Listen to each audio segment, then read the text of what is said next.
Hello and welcome back to this brand new episode of the Silmarillion Film Project. I'm your co-host Dave Kale, and I'm coming to you once again live from Netflix Hollywood office. I commuted in early, so that's always fun and exciting. We're experiencing an extreme cold snap here in LA. I think it's in the 50s. It's in the 50s, is it? Oh man, yes. That's inhumane. People in California are being just bad. Yep, it's pretty. I had to put on a sweatshirt today, right. But then when I started moving around, I got a little hot, so I took it off. Yeah, wind chills down in the 40s. Oh my goodness. Yeah. As you can probably hear, I am joined as I always am, at least when I'm actually on the show, by Corey Olson, the Tolkien professor, and Trish Lambert, the Tolkien maven. And today should be fun. We've got a packed agenda on this rescheduled episode. We're going to finally wrap up the dwarves, and then we're going to move on to some villains, some increasingly sketchy characters. Yeah. Dwarves. Yeah, well, it's hard to wrap up the dwarves because Aule designed them to be specially resistant to being wrapped up, so it's not our fault, really. Yeah. But anyway, welcome everybody. So just a couple quick announcements before we get going. It is the beginning of our spring Moot season. Tex Moot happened last week or the weekend before last, and it was awesome. Tex Moot was great. Wonderful to see Trish there. Trish gave her paper. I was there in the back cheering. I was really good. Yeah, you actually came in and went to the back and you couldn't escape, so you had to actually sit there the whole time. It was standing room only. I was literally standing in the back of the room because all the chairs were full. I was amazed. We had a great panel. I was sitting in the back. The hosts of the Prancing Pony podcast were sitting on in the side of the room. Right? We were all we were all on the floor. That was great. I think it was the fan fiction paper that drew everybody in. That was a really good paper. It was a really good. That was Augusta Hardy's paper. That was really good. But no, they were all really interesting. So yeah, no, it was very good. I really appreciated your discussion there and thinking about Tolkien and Lotro in the context of transmedia stuff, right? You want to give like a 2-sentence version of sort of what you were talking about? I'm all over making a proposal to have that be a course at Signum, transmedial literature, transmedial fantasy would be awesome. Because Dresden Files is another example. Yeah, well, it was really interesting because I got into this because my thesis had been looking at Lotro from a archetype standpoint, and then I got to thinking about it, and I looked into it more, and it's like, really, I didn't say this really completely, but it's like we've almost gone back to oral storytelling tradition because the different media now that stories get put on, and Tolkien's a really good example, but there's others, where we've got the books and the movies and the upcoming TV series and film project and Lotro, where there's different pieces of the story are being told by these different things, and it really takes you can get a full story if you just do one medium, but if you go to all the media, then you get a much richer textured story. It's really interesting. And what was interesting, and some of you may know this, but The Matrix was actually built that way. I did not know that until I started to research. Yeah, that was really cool to learn. I didn't know that either. Yeah. So anyway, it was great, and I really got into it. I think if I was actually going to stay in academia, that's probably the area I would go down, is the transmedial nature of literature. Yeah, that's cool. I love it. Yeah, that was. Really Netflix. There we go. Let's tee up some ideas for shows, Dave. Yes. A Dresden Files reboot that's actually accurate. Yay, that would be awesome.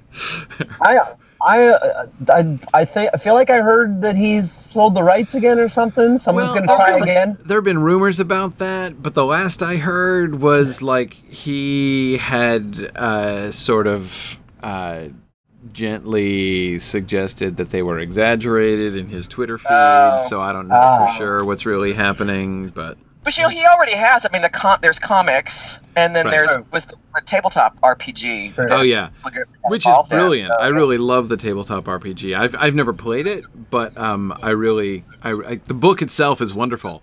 If you ever get a chance to see, like if you're ever in or near like a gaming store or something. The rules book for the Dresden Files RPG is hilarious because it's the whole thing is written in what's his name? The werewolf. blanking. Oh, Billy? Billy, yes.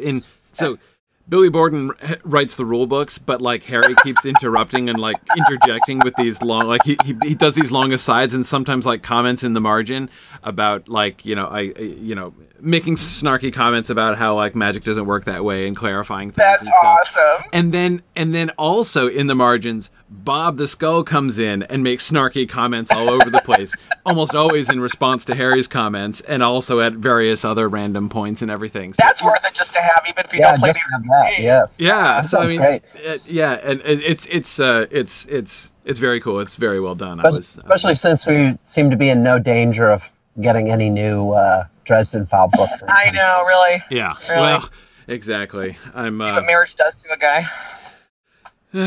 Oh well, yes, I've been patiently waiting for peace talks, but we'll see. We'll see. I know. Anyway, let me but back to the Silmarillion. Back to the Silmarillion. Yeah, back to it. Like, boy, when I get this distracted, just segueing to announcements, that's a pretty bad sign. But anyhow, so as I said, Moot season. That's how we got distracted talking about Trish's paper. So. Tex Moot, as I say, was sort of our pivot between, we had our fall season where we did San Francisco and we did Kansas City and we did Los Angeles and then we did Charlotte, North Carolina. And then we had Tex Moot, which is sort of the big one in the middle in January there. And now we have our spring and into the summer Moot season. And the first of these coming up is Sunshine Moot in Orlando on March 23rd. And then Nedermoot in the Netherlands, in Leiden, on April 13th. And leading up to Myth Moot, of course, the big one, our big annual convention, from the 27th through the 30th of June. And you can find information on all of these things. Where it is? Okay. If you just go to the signumuniversity.org website, scroll down just a tiny bit, and there we are, upcoming events on each one of these pages, the Sunshine Moot page, the Nader Moot page, and the Myth Moot page. You can find links. You can find information for calls to papers if you're interested to come and might and have some, a discussion topic idea or a paper, a presentation you might want to give. There's information on how to submit proposals for those things. And there's also, of course, registration links for all three. So Florida on the 23rd of March, the Netherlands on April 13th, and then Myth Moot in Leesburg, Virginia at the end of June as usual. And then we will be into our next Moot season after that, working towards the fall where we're going to be doing some different stuff. We're going to be adding, in addition to doing, again, the ones that we did this past year, we're also going to be adding one in New England, certainly, and one in, where was that? New Zealand, right, yes, in New Zealand. So we're going to have, I think, 6 moots this coming fall. So it's going to be a pretty sweet moot season this coming fall. So, but here it begins in the spring with Florida and the Netherlands. So again, you can click on any of those and you can get to the registration pages and the calls for papers. All right, and those are our announcements for today. So let us move back to the dwarves. So we had made some decisions about the dwarves and petty dwarves. There are a few things that we didn't quite get to that we wanted to polish up today. Then we're going to talk about Eol the Dark Elf and a little bit on his backstory and how we get introduced to him and all that kind of thing. And following that, assuming we get that far, we will talk about the villains. The primary things we wanted to talk about with the villains is the capture and release program, the way in which, discord, suspicion, and uncertainty is sown among the Eldar by those elves who are captured and who either escape or release, or whose escape is arranged, and end up serving as Sauron's spies, and therefore, obviously, ultimately Morgoth's spies among the elves. So we need to set that up and explain how we want that to happen. We're going to talk about the corruption of men in Hildorian, that we're not planning to show that on screen, but we need to make sure that we have some idea what's going on there so that we can know the backstory when the men are introduced, which will be, of course, principally for Season 5. And then we need the Dagor Aglareb. The reason we need to talk about that here, though, by the way, is that this is the time when it's happening, right? It's not happening on screen here, but when we're doing our, meanwhile, in Angband, what's going on? Well, the number one thing that's going on is men are being corrupted, so that means Morgoth is absent for a lot of this time because he's off busily corrupting men, assuming that that's, you know, how we do want to continue to play it. So, you know, again, that's why it's a major factor in what's going on among the bad guys in Season 4. The Dagor Aglareb, which is the failed attack on the elves in the north. And, of course, we're going to need to talk about Glaurung, as we're going to want to introduce him, since the Dagor Bragalach is going to be happening in Season 5, but also we had talked about the attack of the dragon, that incident when young spunky Glaurung escapes from Angband and goes off on his own initiative, rampaging, and is repelled by Fingon and the horse archers of Hithlum. That's, you know, where we're thinking about ending the season. So we need to make sure that we think about the whole creation process and the what's going on in the R&D lab and how we want to make this work and how we want to introduce the character of Glaurung. So all of those things will certainly be enough for us to talk about here today. Yep. So let's go back to the dwarves here. We didn't talk about the dwarves meeting the Sons of Fëanor. We did a lot of work with the dwarves and the petty dwarves. Did we decide what we're going to call the petty dwarves? We talked about how we didn't want to use the word petty, but did we make a decision on nomenclature there? I don't recall making a final decision. I don't think. I have a sinking feeling we just kind of didn't. I mean, yes, we could use the Elvish term, but I don't think that's enough. I think we're going to want an English term to use to describe them. I mean, Tolkien did feel that he needed an English term, so I think that we should too. I just don't think that petty dwarves is it.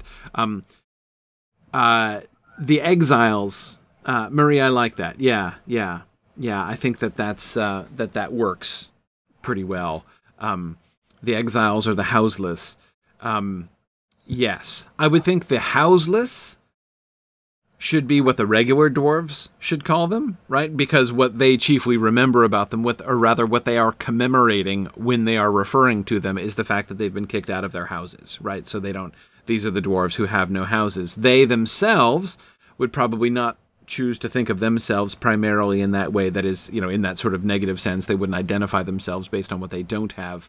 But exiles, which I know is sort of implicitly those who don't have a homeland, right? But by calling themselves the exiles, they might that might be sort of turned in a way where they are focused on like what has been done to them. It can be more of a they are remembering what they feel to be increasingly over the years. Sort of an unjust treatment of their people. The Forsaken, that's interesting. Nick, did we end up using that term anywhere else? The Forsaken. Once again, don't remember. I don't think so. I don't think we did. I don't think we talked about that. Anyway, yeah. So that's the direction that. Okay, so let's the exiles. Though, of course, hang on, the elves aren't just going to call them the exiles, though, because the elves aren't going to think of them as exiles. I mean, if anything, that suggests somebody who's been put away, right? The petty dwarves are, like, towards them, not away from them, right? They are living among them, and so... are the elves even going to differentiate? Are the elves... well... That's an interesting question. It would be. It seems like that would be whether unintentionally or intentionally, but it seems like might be something they would do that would infuriate the dwarves. Not even right. Dwarves are very particular about those are the exiles over there, and the elves are like, I don't get it. What's the difference? There's just there's a bunch of dwarves over here. You look just the same to me, right? Yeah. Actually, and this, I can't remember if we said this 3 weeks ago, because goodness knows 3 weeks, but thinking back to the Nargothrond thing, right? If the elves don't understand the difference, then how they, and I would think especially Finrod, would understand it if they did know that there had been dwarves living there before. They would assume, interpret, that it was a gift, right? That the dwarves as a people whom they're seeing as a whole, because again, if they don't perceive the division, then they're not going to see, oh, one group of dwarves ousted this other group of dwarves in order for us to be able to live here. They wouldn't even process that if they don't see the distinction, right? If they don't see the distinction, they would just be like, oh, the dwarves got together and decided to give us this place. That's great, right? How wonderful. How generous, right? So they would think it was terribly thoughtful of the dwarves to give them the place like that. So here Finrod is all like aglow with, gratitude and friendliness towards the dwarves for the very thing that, the exiled dwarves are like retaining this like ages-long enmity and resentment for, right? But he wouldn't know that, especially because from the point of view of the dwarves with whom he is interacting, that is the non-exiled dwarves, Narn and company, then they would, from them it is a gift, right? They are gifting it to Finrod. It's just not as much theirs to give, not exactly as much theirs to give as Finrod thinks, right? So I like that. Yeah. And Ellen, yeah, Finrod pays them, but see, I think that this will work best if the dwarves treat it like a gift, and then he bestows upon them gifts. Finrod would totally reciprocate their generosity with generosity, right? And he would, because he does have much to give, Finrod, and so he would give to them. Yeah, I think this is great. I think that this makes a lot of sense. And Marie, you're right. That would be Finrod making a rather colonial mistake, right? But that's good. That's okay. I mean, we don't want to totally escape from, we don't want to try to completely get around colonial issues here. I mean, they're there, and that's good and important for us to think about, right? And you can say that it is a mistake, right? Finrod is not 100% guiltless, but what he's guilty of is not seizing somebody's land. It's not, kicking little, crying dwarf children out into the cold. It is, it's not like, seizing control of someone's ancestral homeland. What he's guilty of is like not doing his research, making assumptions, right? Just kind of being clueless. Yeah. Yep.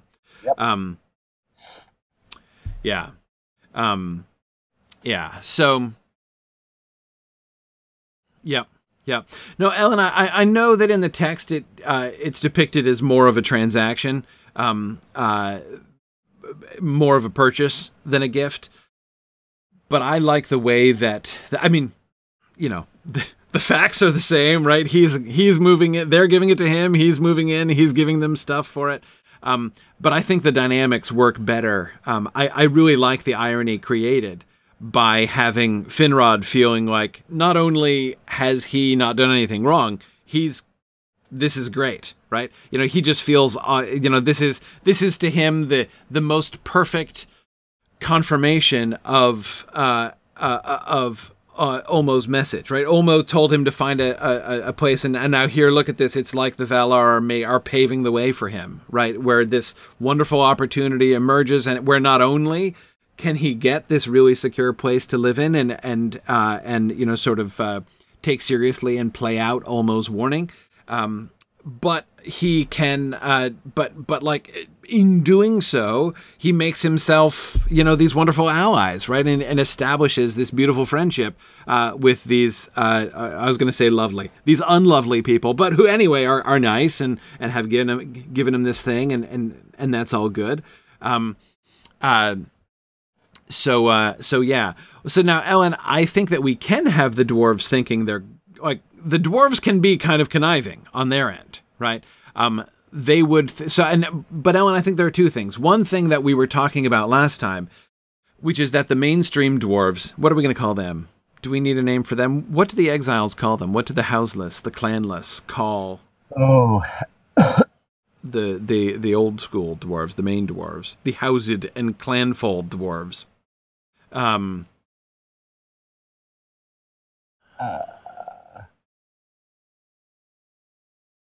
Because there would be, I would think, an interesting mix, both of resentment and reverence, right? I mean, they would still revere like their clans and their, you know, perhaps their old lords, and you know, the idea of, you know, the houses of their people and stuff would still be, I think, honored among them, but of course highly tempered with resentment as well.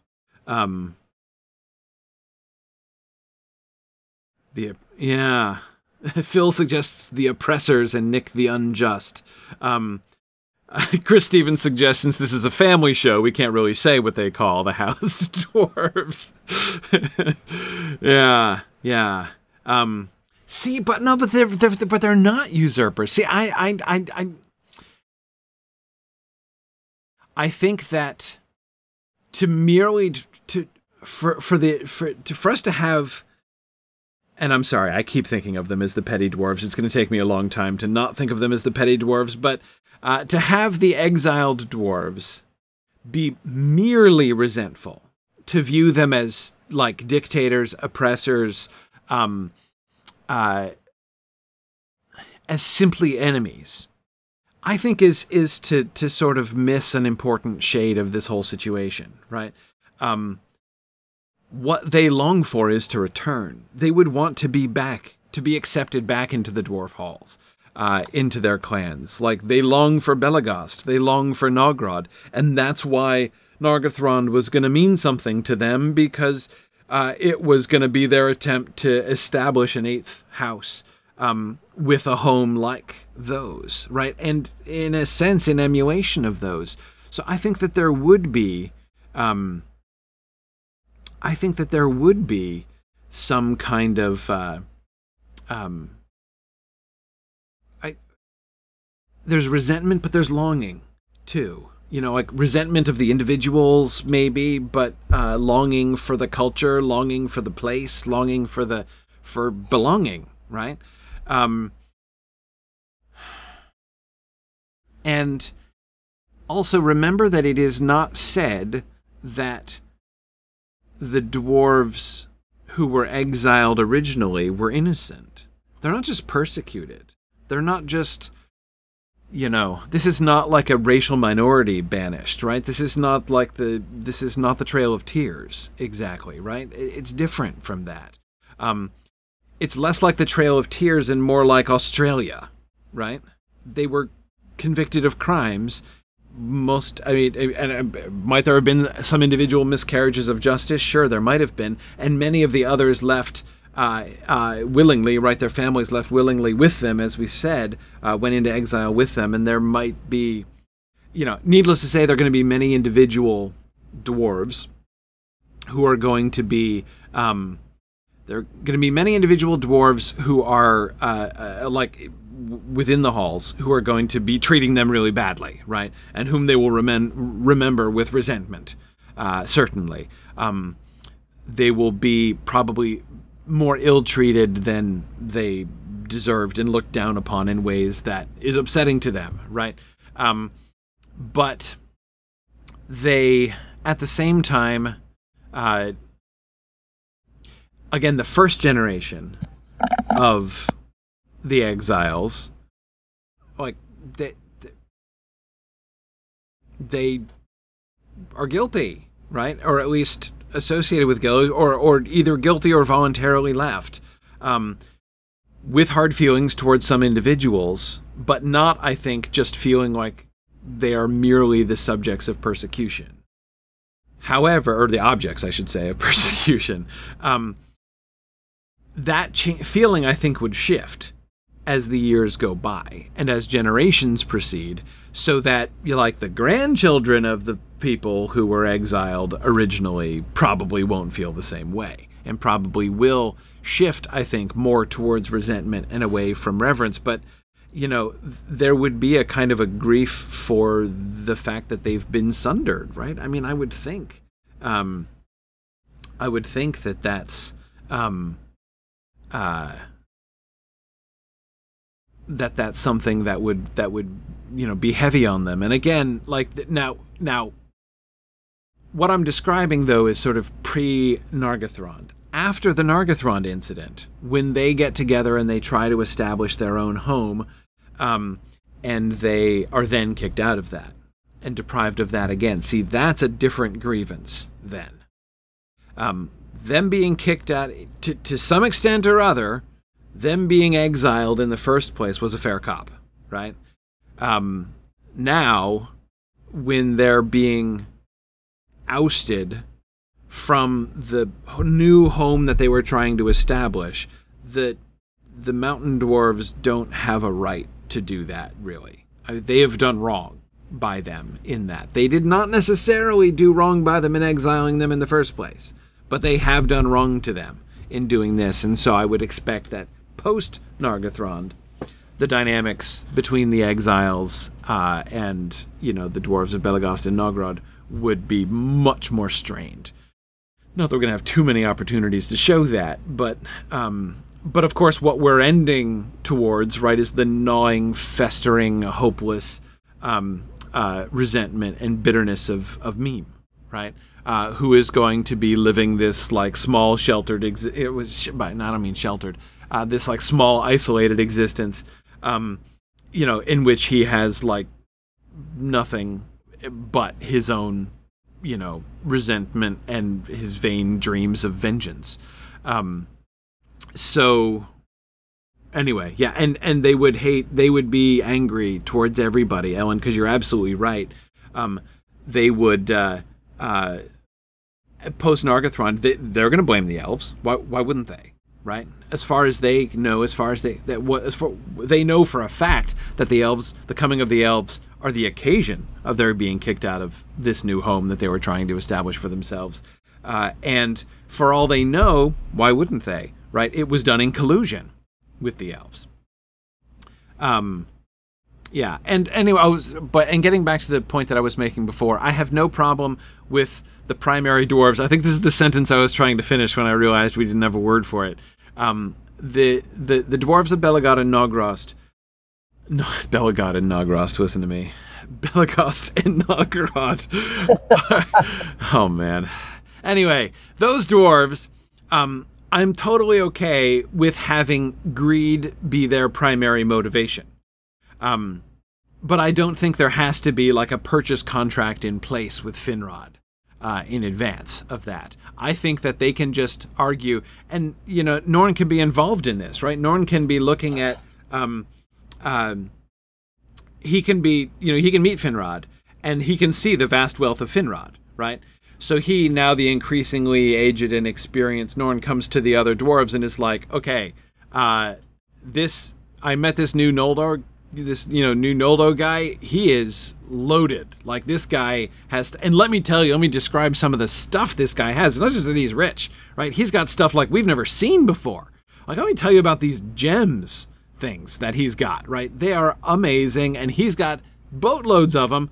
Okay, well, not boatloads. That's a kind of a touchy subject, actually. Never mind. Anyway, lots and lots of these gems, and I think we could probably pry some out of him if we, if we're nice. Let's establish, and so the response of the other dwarves, right, to Norn would be like, oh, hey, so let's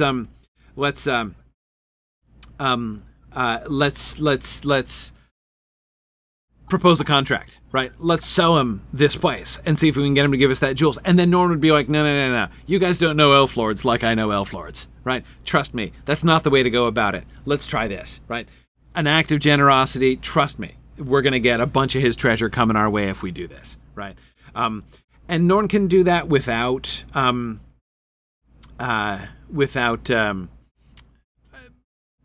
like real duplicity. He doesn't have to be, he's just being practical, right? And he knows, he values the stuff that Finrod has. He knows the other dwarves do.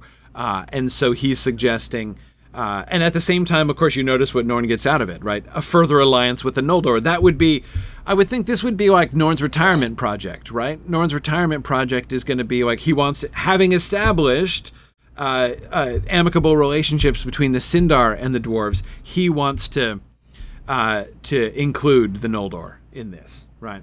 You know, he's thinking, okay, if I can establish those relationships too, then, you know, I can retire. And this is his angle on doing that. Exactly, Nick. It would be the crown jewel of his ambassadorial career, so to speak. Yes, exactly. Okay, so I think that works. By the way, did we decide? We didn't. We didn't decide what to call the dwarves. What do the petty dwarves call the non-petty dwarves, formerly petty dwarves? The mountain dwarves. Yeah, Maria, I keep thinking that too. I mean, I keep saying that too. My fear is it's a little Dragonlance. Yeah, exactly. That was my thought too, Ellen.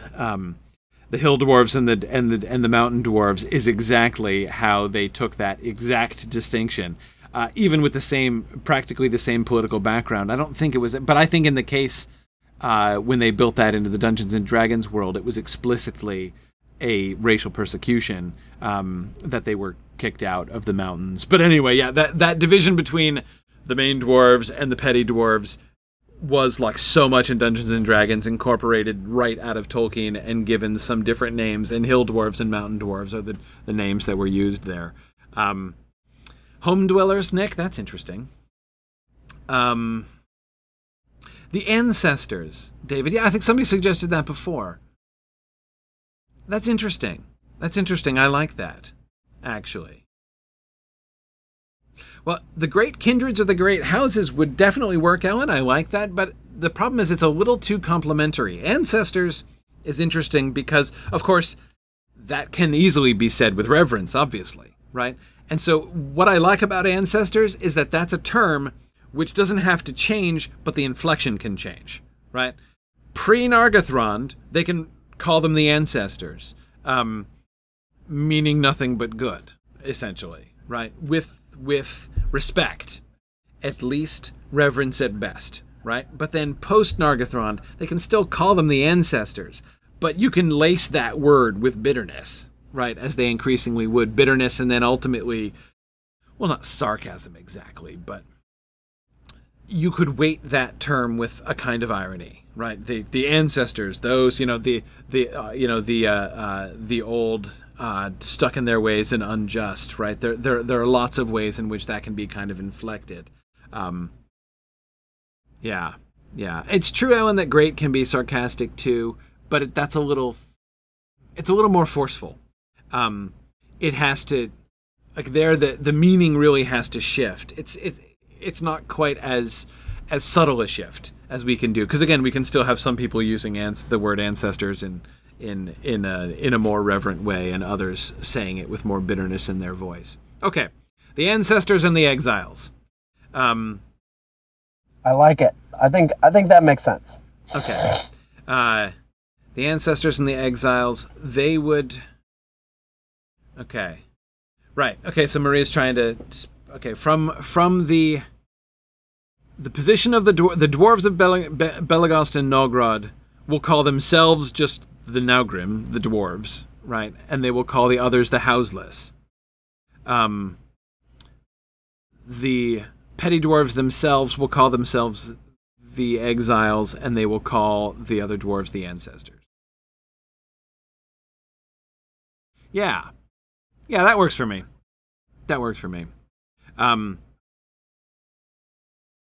Yeah. Okay. Let's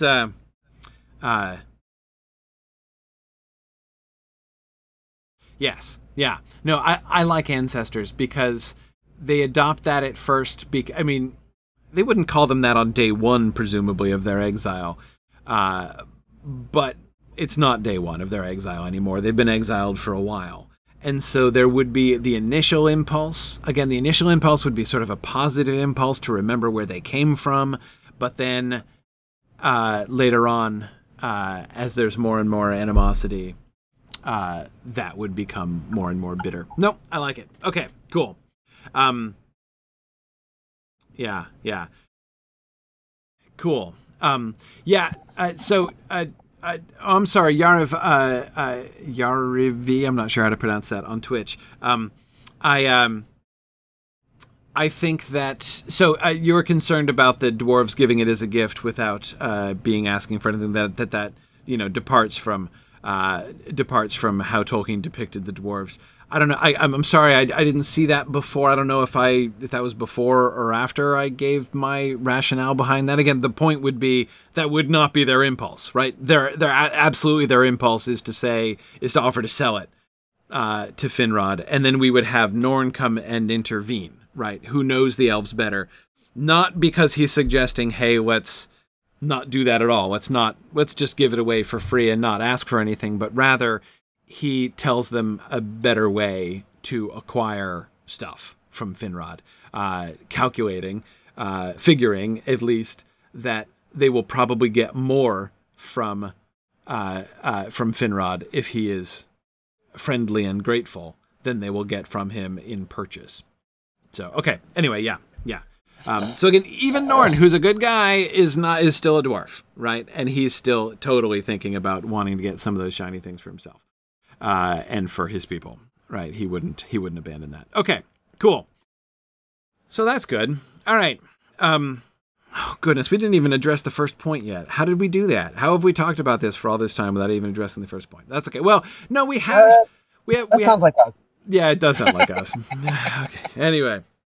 Oh, no, because I was just summarizing what we had talked about last time, and that led us on to these other things. No worries. Okay, here we go. So the Sons of Feanor now. So we have Norn establishing through Finrod relations with the Noldor, right? But the primary spot where they interact, of course, as we know, is in the land of Caranthir, which is close to the mountains, and thus, therefore, he kind of meets the dwarves organically himself. So how does that come about? On the one hand, this seems to me both easy and challenging. The thing that seems easy about it is that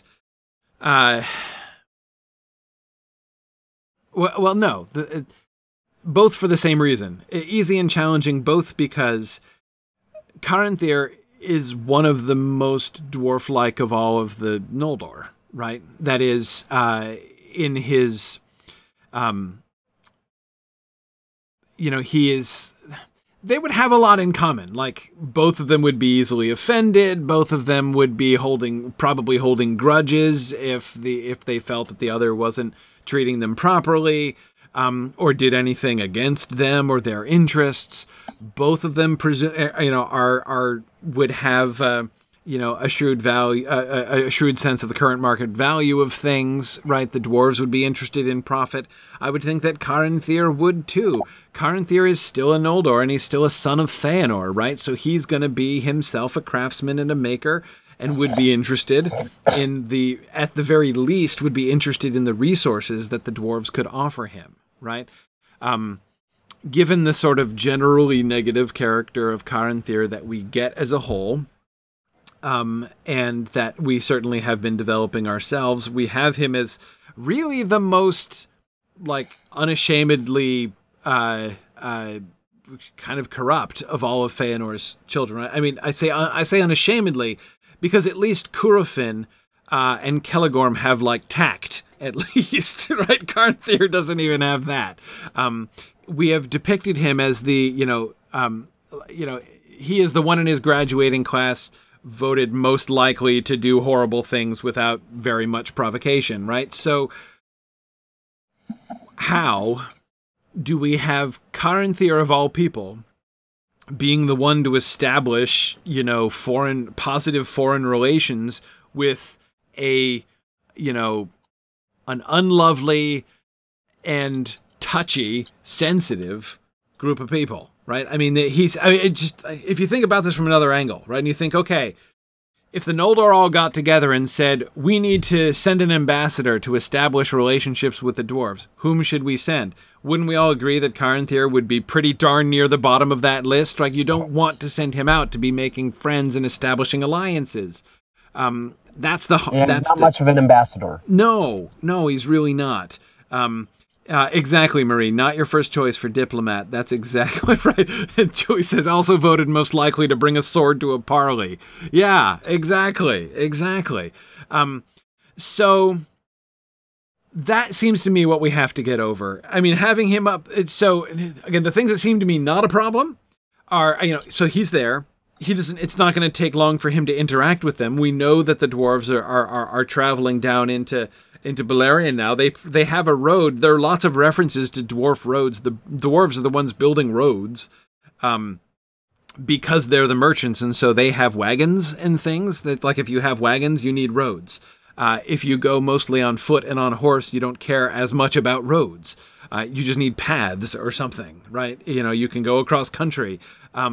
But the dwarves are traveling with burdens in their trade with the Sindar, and so they will be making roads. So Caranthir can show up in his country like, okay, from here to the mountains is all mine. Let me explore. And there's a road. There's like a paved road that goes through his country. He'd notice that, right? He'd take a bit of an interest in that. So here's my first question then.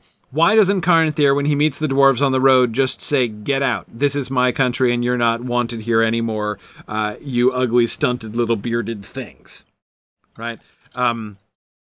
That seems to me the sort of the chief thing to overcome. That they could, if the dwarves were different, I could imagine, for instance, Caranthir meets dwarves on the road and says some version of that, right? And then the dwarves in response say like, oh, but good Master Elf, like, surely you would like to talk about this first because, we have things to offer and you might be interested to establish trade with us yourself and you could be greatly profited thereby. Except I can't imagine the dwarves actually doing that, right? If Caranthir speaks in patented Caranthir fashion to the dwarves, they're going to be ticked off and offended, aren't they? So how do we overcome that? Okay, let's see. So Ellen is suggesting that they trade with Curufin and Celegorm first. Celebrimbor befriends them. Amras tries to politically sabotage the trade route location, and the dwarves switch to Thargelion and Caranthir. Okay, let's see. This is complicated. Though I appreciate, Ellen, you putting that in a really short comment. That's really good. So let me see. So if Caranthir, by establishing his trade relations with the dwarves, is not paving new ground, but rather poaching, that seems a little easier to organize, right? Also, I will say, Ellen, you're absolutely right. The Noldor that I would think, based on, because I'm thinking here chiefly of the characterization that we've been giving them, the Noldor most likely to establish a profiteering trade relationship with the dwarves, to both see the possibilities of that right away and seek to take advantage of that, is Curufin, right? Curufin is the wily one, and I think that he would do the math really quickly. He'd be like, hey, okay, potential resources, this could be really great for our war against Morgoth and, our war against anybody else, like, everybody else, frankly, eventually. It would be greatly to our benefit if we could corner the market in these dwarf goods, right? So let me see what I can do here. And then Caranthir kind of moves in on it afterwards. That would make things a little bit simpler. And Ellen, exactly. Curufin is really smooth. So Curufin would easily be able to kind of butter up the dwarves and make them see their advantage in it, especially since, of course, we have Curufin being sort of the heir of Feanor as far as craftsmanship is concerned. So we know that the dwarves are very interested in that. They learn a lot from the Noldor. Like, they learn a lot of techniques from the Noldor. So Curufin could easily show them some things that they don't know, some technologies that they don't have. And again, I can see him being quicker to think about doing that in a sort of a wily way. Yeah, no, and Chris, you're right. Tolls are kind of like poaching. So, but see, here's one of the things. Here's one of the things we have to ask. It's one of those questions that you usually don't think to ask, but I think it's important for us to ask, given the state of the economy of Middle-earth. Getting rich. What's the point of being rich? So yes, he gets a lot of money. Like, he gets a lot of wealth from, like, his trade with the dwarves and maybe putting tolls on the dwarves, on the dwarves' trade. But why? Like, what's the good of wealth? I mean, it's not a money economy. So for him to accumulate money, there is no currency as far as we know, right? And certainly no common courtesy. And there's very little of that either. Very little common currency among the different elf kingdoms, right? So it's not like he's going to amass wealth which will give him buying power in other parts of Beleriand or something. I would think that the only wealth that would really mean anything to a Noldor would be materials for their own making, right? And yes, Marie, wars are expensive, but we have to hang on a second, because if we say wars are expensive, we're thinking in currency terms.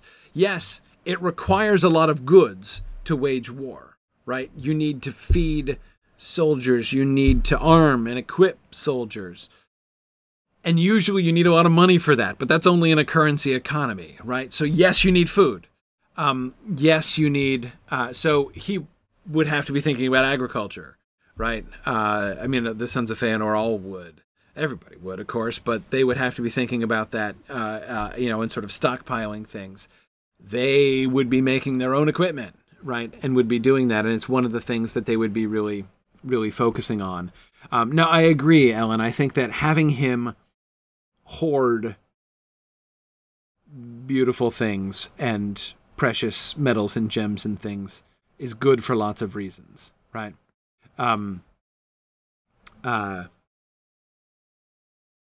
Yeah. No, Chris, I agree that both sides profit from it. My question is just we need to make sure that we are thinking through what that means exactly. Like, in exactly what ways do they profit, right?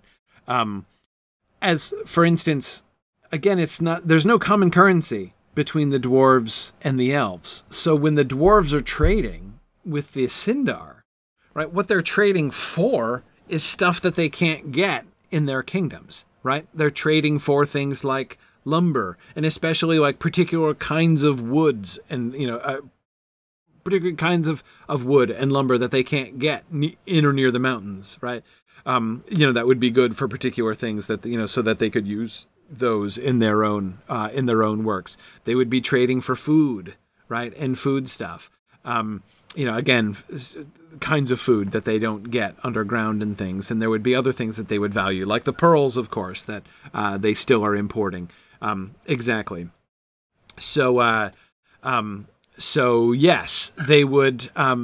They're essentially bartering, right? The dwarves are bartering with the Sindar, and they would be essentially bartering with Caranthir and Curufin as well. Now, the difference is that Caranthir and Curufin are closer to valuing the same kinds of... There is almost a common currency, right? I mean, the dwarves and the Noldor would all agree, like, okay, so precious metals, gems, we all agree these things are valuable, right? So there would be, in a sense, an ability to establish sort of trade between them. But it would still be mostly bartering, I would think. Like, we will give you a certain amount of, raw iron from our mountains and other metals in exchange for some of your gems But there are other things too, like in exchange for you teaching us this technique, right? For us learning this thing from you, would be, I think, a big part of what they would so the ability for them to establish a trade relationship. That is, they would certainly have things to talk about. They would have plenty of things and services that they could trade between the Noldor and the dwarves.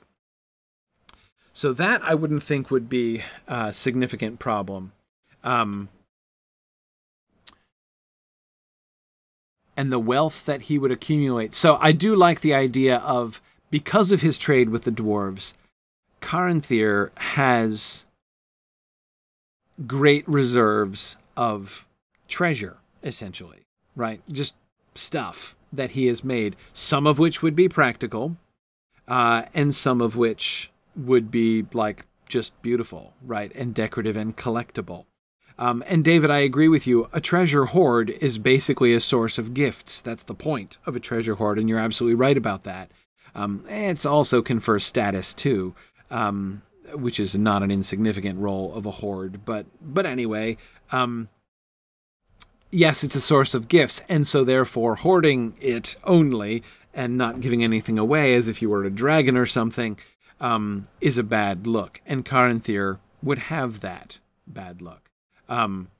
So, yeah. Anyway, yes, Ellen, I would think one of the logical results of this would be Caranthir blinging himself out. Yes, I would think that those three, Caranthir, Celegorm, and Curufin, would all three of them would become more visibly adorned, more precious metals and gems on Curufin, Caranthir, and Celegorm than even the other sons of Feanor. Maedhros, for instance, is totally focused on the war against Morgoth, right? So everything that he has, he's putting into military supplies, right? Better armor, better weapons, that's what he wants.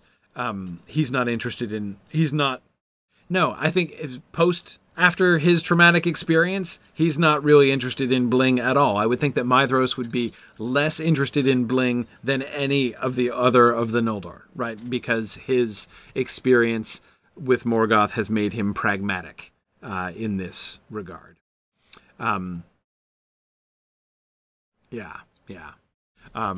Exactly, Marie. And Marie, I agree. It does present a really interesting picture, doesn't it? If we have Maedhros in very utilitarian garb, standing around with his gorgeously apparelled brothers, right? Yes, Ellen, I could definitely see cloth of gold and cloth of silver on them as well. You know, we see all that, and so they look like emperors, right? And he looks like a warrior, and yet he's the boss, right? And so they're deferring to him. But that, I think, would be a really good way visually to sort of indicate the gap between them, right? The tension between them. The kind of inappropriateness of that, in a sense. Yeah. Exactly, Ellen. He would realize there are things more important than bling, and you're absolutely right. The Silmarils are not in the bling category anymore. Absolutely. Okay. So, therefore, simplest thing, therefore, would be to have them be together, right? Because Caranthir, Celegorm, and Curufin are all over. They're the ones on the eastern front, right? So if they all go over there, let's kind of keep this simple, because I don't think we have too much time to establish a major storyline with this. It'll be more of an incident, and then we'll give us the opportunity to follow it up with other things. But the three of them meet the dwarves together. We can have Caranthir have a rash reaction, and Curufin be like, hang on a second, there's profit to be made here. There's perhaps more to this than you suspect. So then he is the one who kind of sees the opportunity, brokers the initial deal, and gets and establishes things. And Caranthir then, I think, would have tenser relationships with the dwarves, because he still looks down on them, right? And I would think that he would put an additional tax on them, essentially, Like he would demand like a tribute to be paid as they're passing through his lands, above and beyond the trade with himself and his brothers, right? That he would basically try to put to levy a tariff on their trade to the Sindar, right? Which would make the dwarves unhappy, but they would have no real choice about that. And so therefore by this we could have close trade relationships between Caranthir and the Noldor, and yet, or between Caranthir and the dwarves, and yet no great love, right? No great friendship. Yeah. Anyway, because I could see Caranthir increasingly saying like, well, why should, Thingol down there get all this stuff? It doesn't. There's no point. We should have that.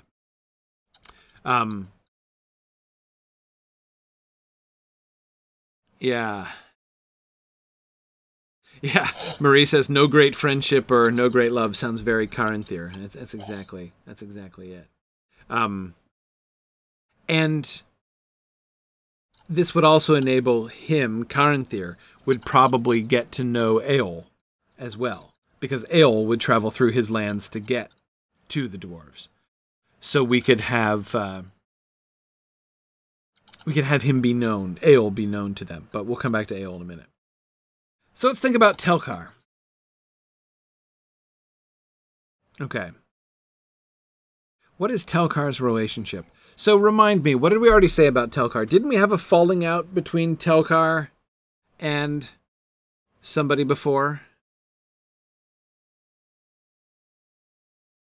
Oh yeah, I agree, Ellen. Put Eol and Caranthir in a room together and you're guaranteed to, they're guaranteed to be BFFs after that, right? Yeah. Okay. All right. Oh, so, all right. We were thinking about Telkar and Eol in season 3, but we cut it, right? Yeah, because we wanted to save the Eol stuff for this season. We did have Telkar at all, though, right? Didn't we have her involved? Man, I cannot remember. Yeah, I can't either. Especially since I know some of that stuff we were thinking of doing, like the petty dwarves and Eol both were things that were thinking about back in season 3, and then we ended up shifting them here to season 4. Okay, so we did have Telkar selling arms to the Sindar. Okay, right, because we had Telkar involved when Norn comes back and is like, hey, they need armor and weapons. This is a golden opportunity for us, right? And, well, not golden so much because they don't have gold to sell them, but whatever. Anyway, this is great. Okay, right, so she was arming the Sindar and we made Telkar female. I remember that discussion. So that's all good. Okay, right. She's most enthusiastic about making weapons and armor for the elves. That's great.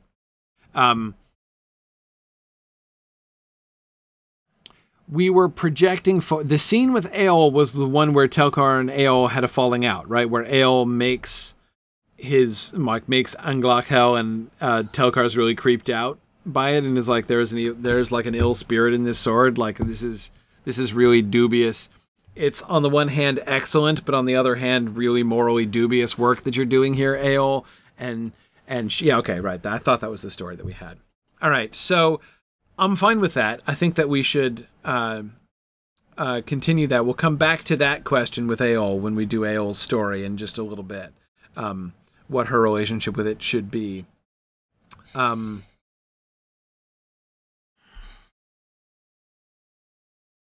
There are those 3 things that we know that she needs to make, which we need to, distribute, right? Angrist, the knife, which Beren is going to ultimately use to cut the Silmaril from Morgoth's crown. Narsil, which of course we know is going to end up with Aragorn. And the Dragon Helm of Dor-lómin. The Dragon Helm of Dor-lómin we can postpone, right? Or can we? Telkar's going to be dead by the end of this season, isn't she? We've got to... She's already been around too long, so she's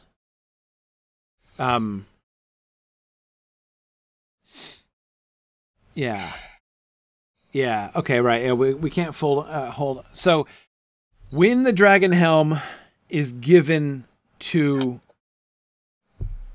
Hurin, right? We're gonna have Hurin gifted with it, or maybe we have it given to Hador.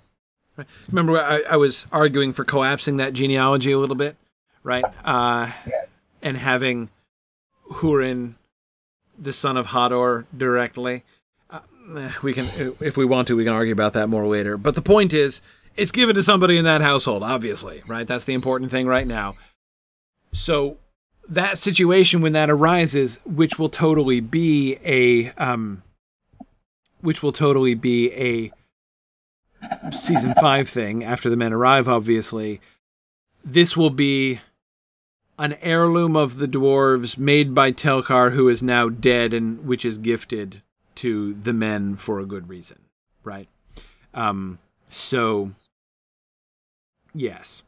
Okay, which means we need to invent another reason why Telkar makes it in the first. So why does Telkar make the dragon helm? Why does Telkar make the dragon helm? Caranthir commissions it? Well, obviously, see, here's the thing. The dragon helm has to be made after the dragon comes out, because no one will have heard of dragons until... I mean, it can't predate dragons. Right? I mean, that seems obvious, but we have to make sure that they work on that. So, yeah, Ellen, I know it gets handed around a lot. Ellen, no one's throwing anything out. Dear me. I might want to make it pass through fewer hands, or else it's going to look like a Matham, basically, which I think would be sad. Yeah, I definitely don't want the dragon helm to be a Matham. No. Although it would be pretty funny if it ended up in the Matham house. I was going to say, I don't think we want it to be a Matham now, but I'm definitely thinking. But later, that would be funny. Yeah. There should be a cameo where it shows up in the Matham. Where it just shows up in the background. Yeah, it'd be like one of those Easter eggs, right? Yeah. Yes. Yeah. That would be amazing. That's funny. Yes. Okay. So, all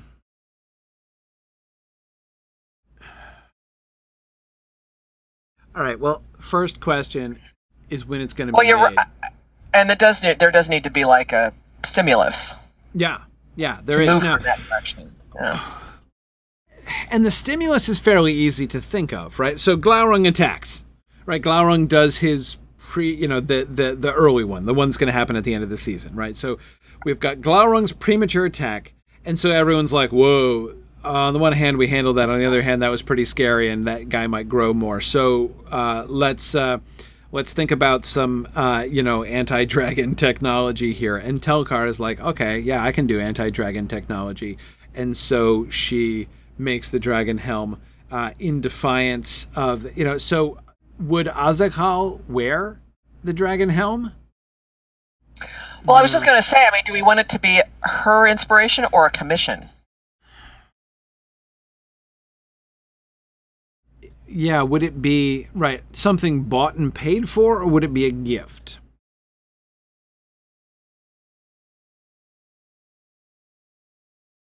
That's what I'm trying to think of here.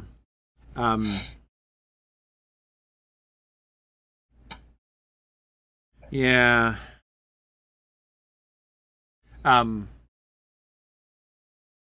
If she's making it on her own, she would be making it for Azakal. Clearly, right? Which is in fact what happened, right? So that's a bonus. So she makes it for Azakal, and then Azakal gifts it to Maedhros.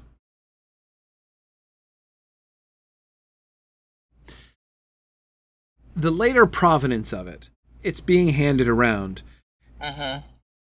We don't need to worry about right now, because that's not a season 4 question.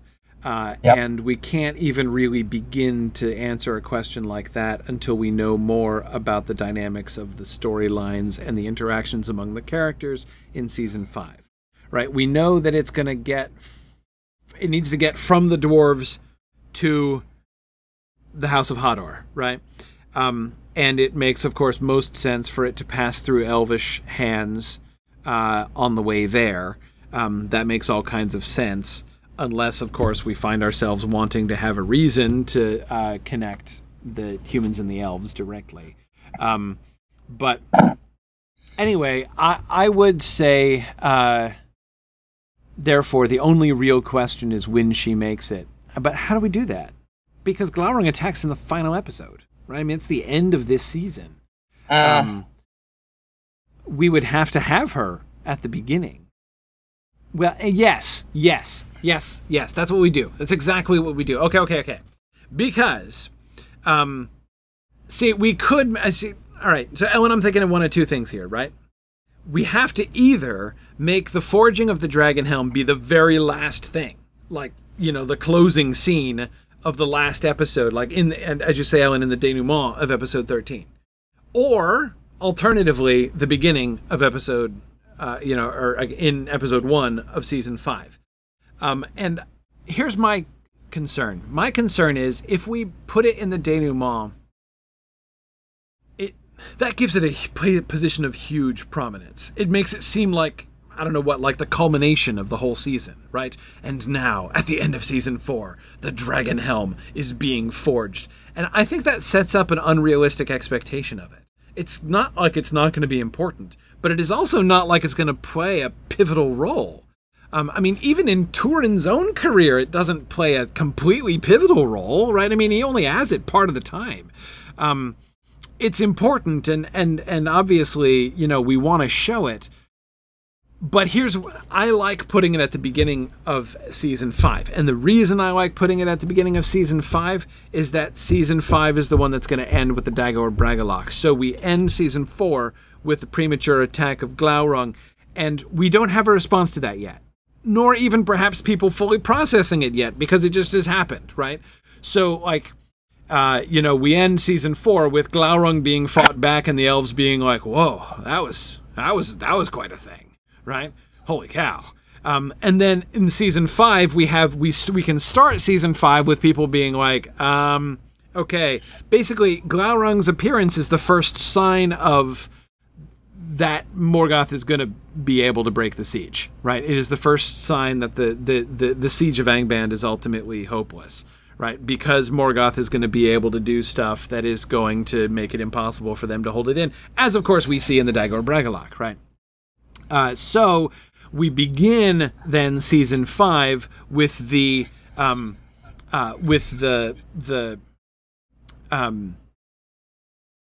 preparations that people are making, right? Debates and preparations, and one of those things is the forging of the dragon helm, right? And that can be even a kind of a symbol, right? So I think that that's important, but for me, that makes it much more important. Think about it this way. If we make the forging of the dragon helm a coda on season 3, you see the parallel that we've established? Think back to the endings of our previous seasons, right? We have the tears on the face of Manwë over the opening of war, right? War has begun in Arda. Season 2, right? We have the Silmarils in the burned hand of Morgoth, right? And Fëanor holding the crown of the Noldor. In season 3, we have the awakening of humans in Hildorian, right? All three of those things, we're talking about huge, epoch-defining things that we have put as those final scenes in each of those first 3 seasons. If we put the forging of the dragon helm there, we're putting, like, massive expectations. Like, people are going to expect the dragon helm to be, like, the most important thing since the Silmarils, right? At least that seems to me what that creates. If instead it is merely one of several things that is being done by as the elves and the dwarves are all of them trying to figure out how to respond to and prepare for Glaurung and what this means and rethinking the siege and what we need to get ready for, and some people being overconfident and saying, no, it's fine, we're going to keep him in Leaguer indefinitely, there's nothing to worry about, we beat the dragon once, we can do it again, it's not that big of a deal, and others saying, no, this is a sign of the fact that we're not going to be able to handle this, and this is going to get worse and worse, and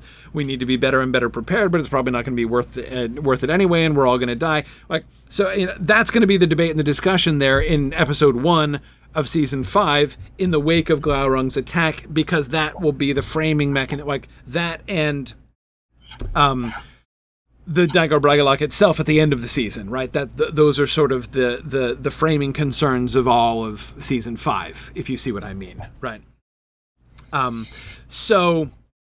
Anyway, that's why I don't want to do the dragon. That's why the forging of the dragon helm seems to me so challenging, because it needs to happen after. And I can see it being, there's certainly a way in which it would be a cool symbol of the response to Glaurung. But again, even Glaurung himself does not seem to me important enough to be the coda in that way. Like, his coming in the last episode is a big deal. It's the introduction of a major character. It's a sign of the things to come. It's a great place to end the season. I really like that.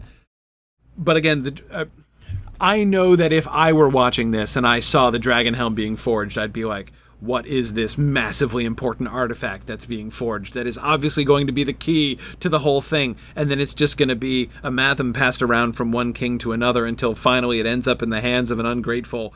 And I mean, yeah, I think that's going to be a letdown. Yeah, so Nick, it does mean that we have to stretch Telkar out into season 5. But if she's really old, then, and it could be the last thing that she forges, right? We can probably get away with it. Her grand opus. Yeah, exactly. Ellen, I don't propose anything for a coda yet, because we're not there. When we get there, we'll know better, and we'll see more clearly, I think. You know, the other option is we could just make the dragon helm a lot more important. I was going to say, I mean, you know, can we have it become as significant, at least for a while, as Narsil? Or you know, Narsil, I don't know, is that significant now. The dragon helm could actually be kind of like a predecessor of Narsil in terms of its significance in a culture. Yeah. I mean, will it play a role once it gets handed on to men? You know, I mean, will we see? Yes, but what role exactly? I mean, it's important. We don't need to make it's cool. Yeah. It's cool, but it doesn't... There is nothing that it does. You know what I mean? Like, Angrist has a job. Angrist has to cut the Silmaril off of Morgoth's Iron Crown, right? Angrist has a job. Narsil has a job, right? Narsil is going to cut the ring off of Sauron's hand, right? And then be reforged for Aragorn. So Narsil has a job. The Dragon Helm doesn't have a job. Like, it doesn't. Well, I mean, if you think of it in relative to Turin's story, I mean, I don't know. Well, no. I mean, it doesn't really have a job. It's not important there, but again, there's no thing it accomplishes. I'm not saying it has to have a thing that it accomplishes, and I agree. It's armor, and not like a weapon, so it's different. To compare it to Narsil is not really fair, and I agree with that. But anyway, my point is just, I don't see exactly what role we can. I mean, it's going to have a role. Obviously, again, I'm not saying it has no role. I'm just saying I don't see it as like central. It's important because it's named, right? And what about? I mean, could it become a symbol? Yeah, you know what I mean. It's going to be a symbol. Totally it's going to become a symbol. So if it is handed off, if it is, it takes the handing off out of the Matham category and into something more significant. Right. Yep, absolutely. No, I mean, it is going to be symbolic, and that's going to be important, and the symbolism of it is good, right? Like symbol of fighting dragons. Symbol of fighting dragons, which is a symbol of resistance to Morgoth, right? Which is a symbol of like being able to like stand against all of the malice and wrath of the enemy and not fall and not submit. So yeah, I mean, there's all kinds of ways in which it's going to be an awesome symbol, but it's only a symbol. And but it could. I mean it could actually have quite an impact as a symbol. I mean, not the same impact as like cutting the Silmaril off of Morgoth's crown or the ring off of Sauron's finger, but there could be something really powerfully symbolic to it that we could I don't know. It's funny the other thing is, do we really want to make it another character in the story? I don't know. That's it. I mean, and it's funny because I actually feel like I am, for some reason, find myself in the position of arguing against almost everybody what I'm wanting to do is actually just keep this story. Like, I don't want to exaggerate the Dragon Helm. Yeah. I don't want. No. I don't feel like we need to have to change that. Yeah. You know, it's going to have a role. It's going to be very important symbolically, and we can do awesome things with it symbolically, especially when we get to the Turin story. But even before, it can play some really cool. It'll be like a recurring motif, an important symbol throughout season 5. That's part of why I want to only introduce it. It'll have to have its own musical theme. It'll have to have its own musical theme. Why not? Why not? Yes, sure. Phil, get on that. Phil, get on Phil that. Menzies, get on that. Yeah, the Dragon Helm. Sure, let's absolutely do it. We're going to need a dragon theme, obviously, right? You know, for the introduction of Glaurung, and so it can be like a variant of the. Well, Phil, I'm doing Phil's job here, but it should be related to the dragon theme. We'll be listening, so we can, you know. Anyway, you know, Corey, I don't understand why I don't understand your reluctance to wantonly change the story to make something awesome. I'm not reluctant. It is already awesome. I'm just saying. Why are you so slavishly following we don't need to make it more awesome than it already is. You know, it's fine. And again, my primary thing is it's a season 5 thing. Like the way that we've divided things, it's a season 5 thing. Because the dragon, we're just gonna get introduced to the dragon. The whole story of like the resistance against, like the dragon will be a major motif, even though he will not be present for the vast majority of season 5, right? But it begins with fear in the aftermath of Glaurung's attack, and it ends with Glaurung's attack for real, and the Dagor Bragollach and Beleriand is largely laid waste. So, anyway, that I think is, and therefore the Dragon Helm as a symbol is great. But this is why I see it as a season 5 thing. So I would rather not even introduce it. So let's stretch poor Telkar out. We'll postpone her retirement until the beginning of season 5. And actually, that makes a kind of a fun framing thing too. If we have Telkar, you know, retiring and going off to die essentially at the beginning of the season, and then we have what's his face? I'm sorry, I'm always so tired on Fridays. That Azakal, the dwarf king, him being killed right by Glaurung in the Dagor Bragollach at the end, right? So we have dwarf grief at the beginning and dwarf grief at the end, because there would certainly be mourning and a funeral for Telkar, who is, you know, the greatest of their craftsmen. So having a kind of you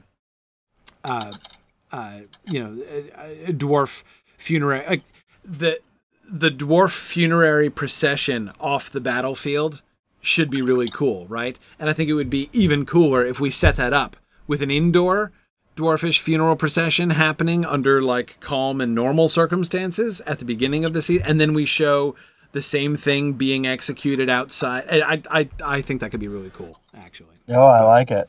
Yeah. Anyway, okay, so yeah, Oakwig, that's exactly what part of my problem too. Oakwig says it's so awesome that Hurin barely wore it. Yeah, the problem is if we're really faithful to the text, it's going to pass through the hands of 4 or 5 people, half of whom don't even want it. Don't even wear it, right? Yeah, they don't even wear it. They're like, nah, I'm good. Keep it home on the shelf or hand it off to somebody else. I don't want. And again, like, we don't. That's why that's why I am likely to argue later on that we reduce the number of people whose hands it gets passed through, because otherwise it just looks lame. Yeah, we don't want it to just be, like the unwanted Matham that gets handed around the county. So anyway, okay, let's. So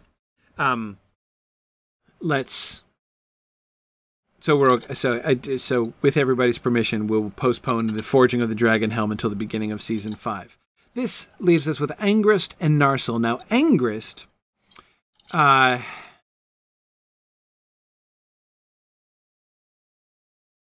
do we need? When does Curufin get Angrist? He needs to get it, right? We can't give it to him right away, right? We need him to get it later on, don't we? Or could we just make it, would it be possible? Yeah, he needs to get it before he goes to Nargothrond, definitely. Could we make this as the, like, this is what he demands? He could set that as a price. Like, we could work that into the initial negotiations with the dwarves, right? Between Curufin, Celegorm, and Caranthir. Caranthir could look with scorn on the dwarves personally and on their works. He doesn't really care. He wants raw materials from them. So he'll take payments from them, and he'll take tolls from them, and he'll trade with them.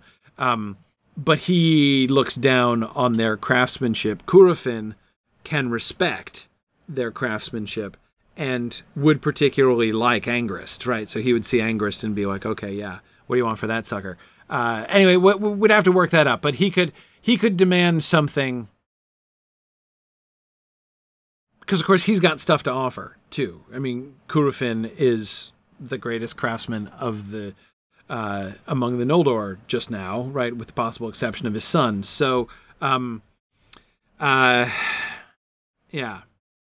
Now, Ellen, I know that Caranthir could respect their craftsmanship without respecting their faces, but why?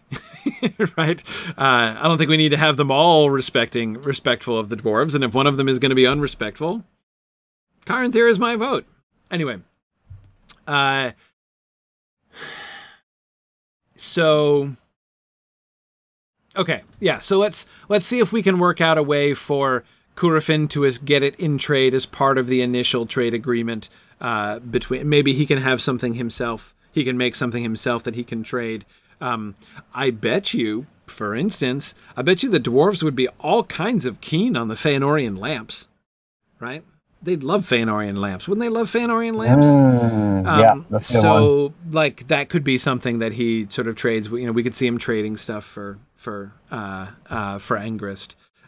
So that transaction by itself, like him trading a Feanorian lamp to the dwarves for Angrist, this dagger, could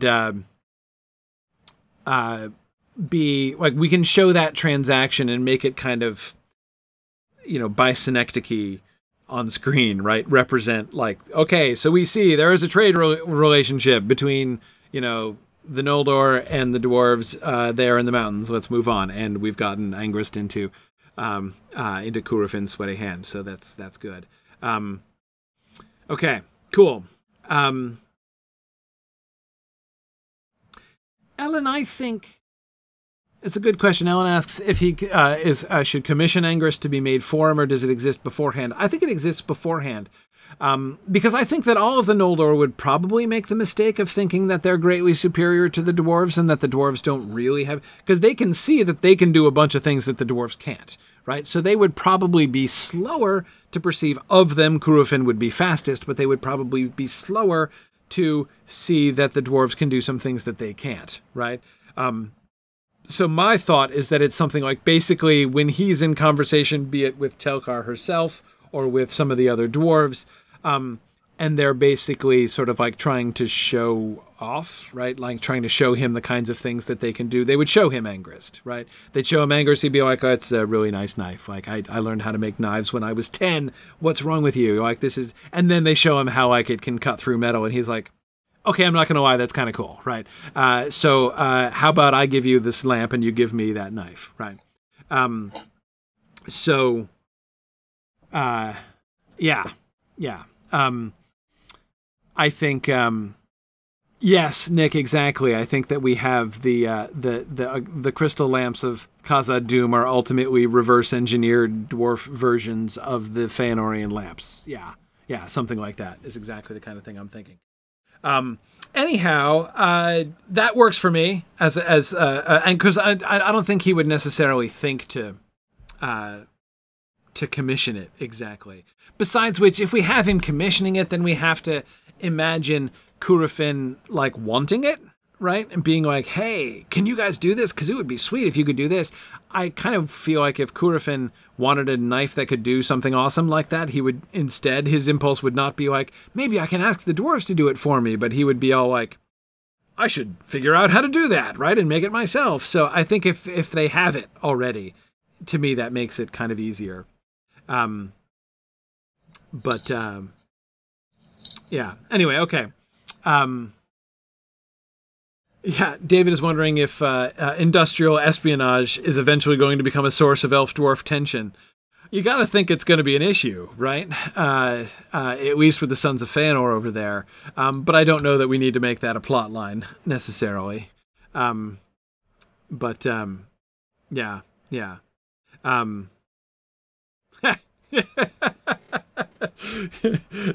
I like that.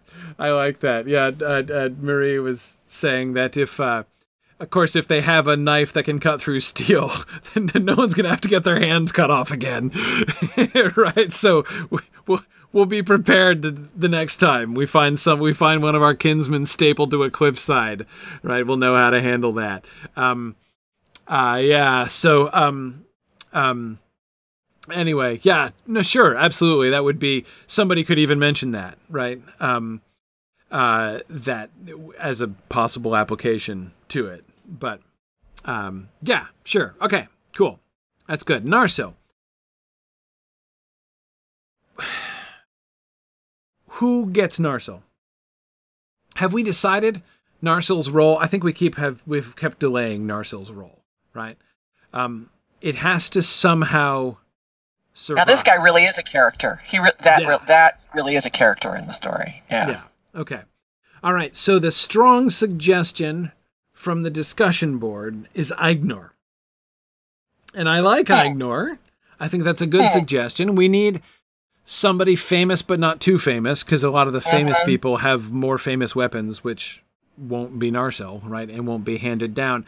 Eignor is an excellent suggestion because not only is he a prominent good person, he's also got a short shelf life, right? And so having his sword handed off to somebody else is good, right? And of course we've got the Eignor and Andreth connection. I was just going to say, could this how the sword gets to men? Get to men, exactly. So we could have Narsil passing into the hands of humans early in the game, right? Right. Through Andreth and her descendants. Who is it she has the conversation with, Finrod? Yes, with Finrod, yeah. Maybe we could have him bringing the sword to her. Yeah.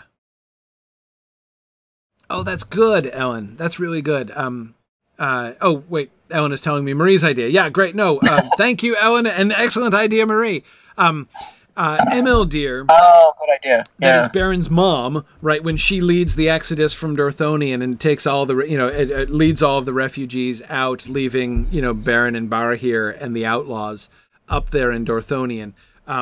She could take Narsil with her, right? Why wouldn't she leave the awesome pimped out sword to her husband who's still fighting is the real question. But, I mean, we could have a reason for that. But of course, uniting Narsil with the Ring of Felagund within the House of Barahir from of old is kind of cool, I have to say, right? That's pretty awesome there. And I assume that eventually it's going to have to get to Elros, right? So it becomes a heirloom of the, as David says, an heirloom of the kings of Numenor. It's going to become an heirloom. Or no, or just Numenor, just some Numenorian, not necessarily Elros. No, because it's going to become an heirloom of the house, of Elendil's descendants, right? So like that offshoot of the royal house. So the king's sword, so like the sword that Ar-Pharazôn carries with him into Valinor is Thingol's sword. Right? So, yeah, exactly. It becomes an heirloom of the Lords of Andunier.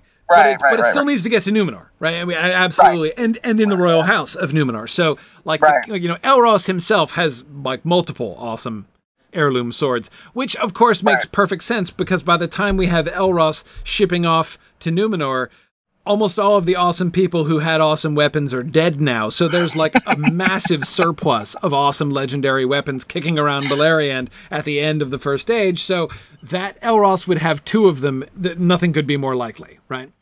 And also, that makes it not at all implausible that, you know, some of those things will end up in the Matham house in the Shire. Well, I mean, you know, it could be Elros's. I mean, he could actually, it could be something he gives to the, you know, the initial House of Adunier, you know, founder or something. You know what I mean? It's like, because I'm thinking this is a character. This sword is a character. Yeah. So, you know, it needs to be pretty prominent, even if we have to maybe make a connection to Elros that isn't actually in the book.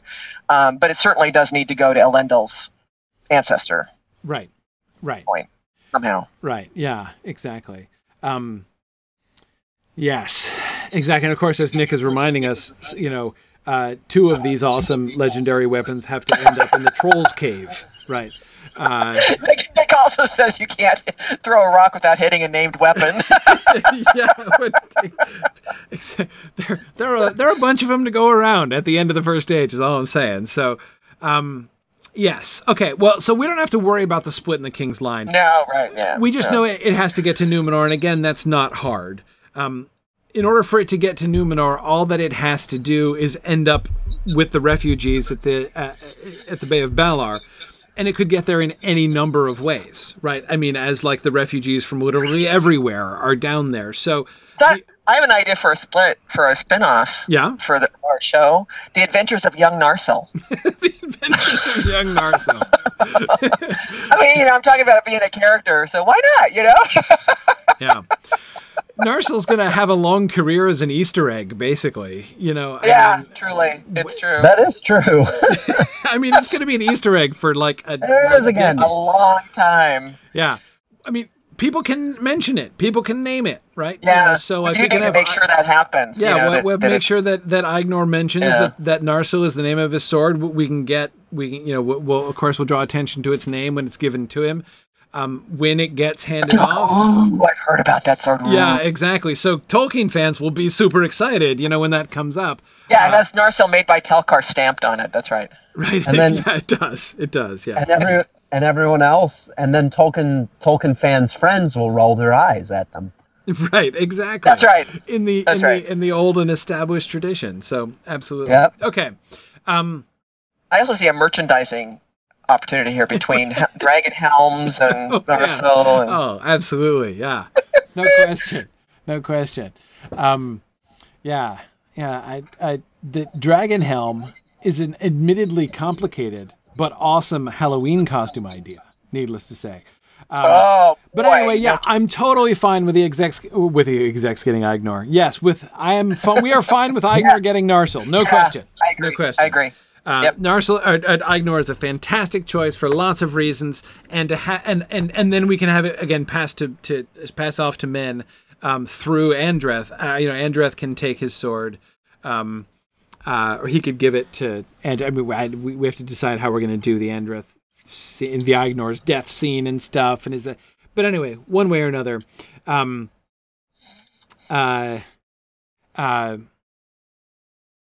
doesn't have to matter right now. That's season 5 question, so we'll kick that one down the road. But the point is, it's got to get to Ignor. How does it get to Ignor?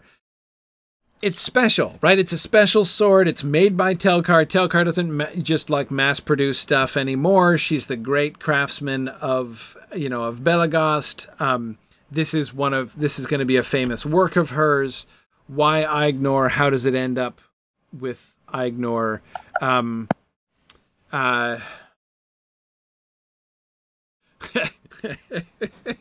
Yes, Nick, this is the first slide still. It's fine. Roll with it. We're having a day, aren't we? We're having a day. How does it get to Ignor? Whom does she give it to? Whom does she make it for? Whom does she give it to? I think it's designed for elves in the first place. Maybe... Okay, got it.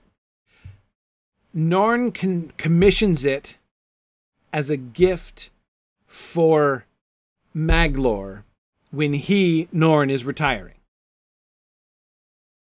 And then Maglor gives it to Ignor. Mablung. I said Maglor. Mablung. Sorry. Mablung. Sindar dude. Right? That's my thought. So wait, repeat that? Okay. Norn, the ambassador dwarf, is going to retire, right? He wants a gift for his friend Mablung. So he commissions an awesome sword because he knows Mablung is into that kind of thing. So it's a sword designed for an elf from the beginning. Okay. And he gives it to Mablung. And then we would just need a reason for him to give it to Aignor later on. But as Aignor is close friends with the Sindar, that would be relatively easy. Yeah.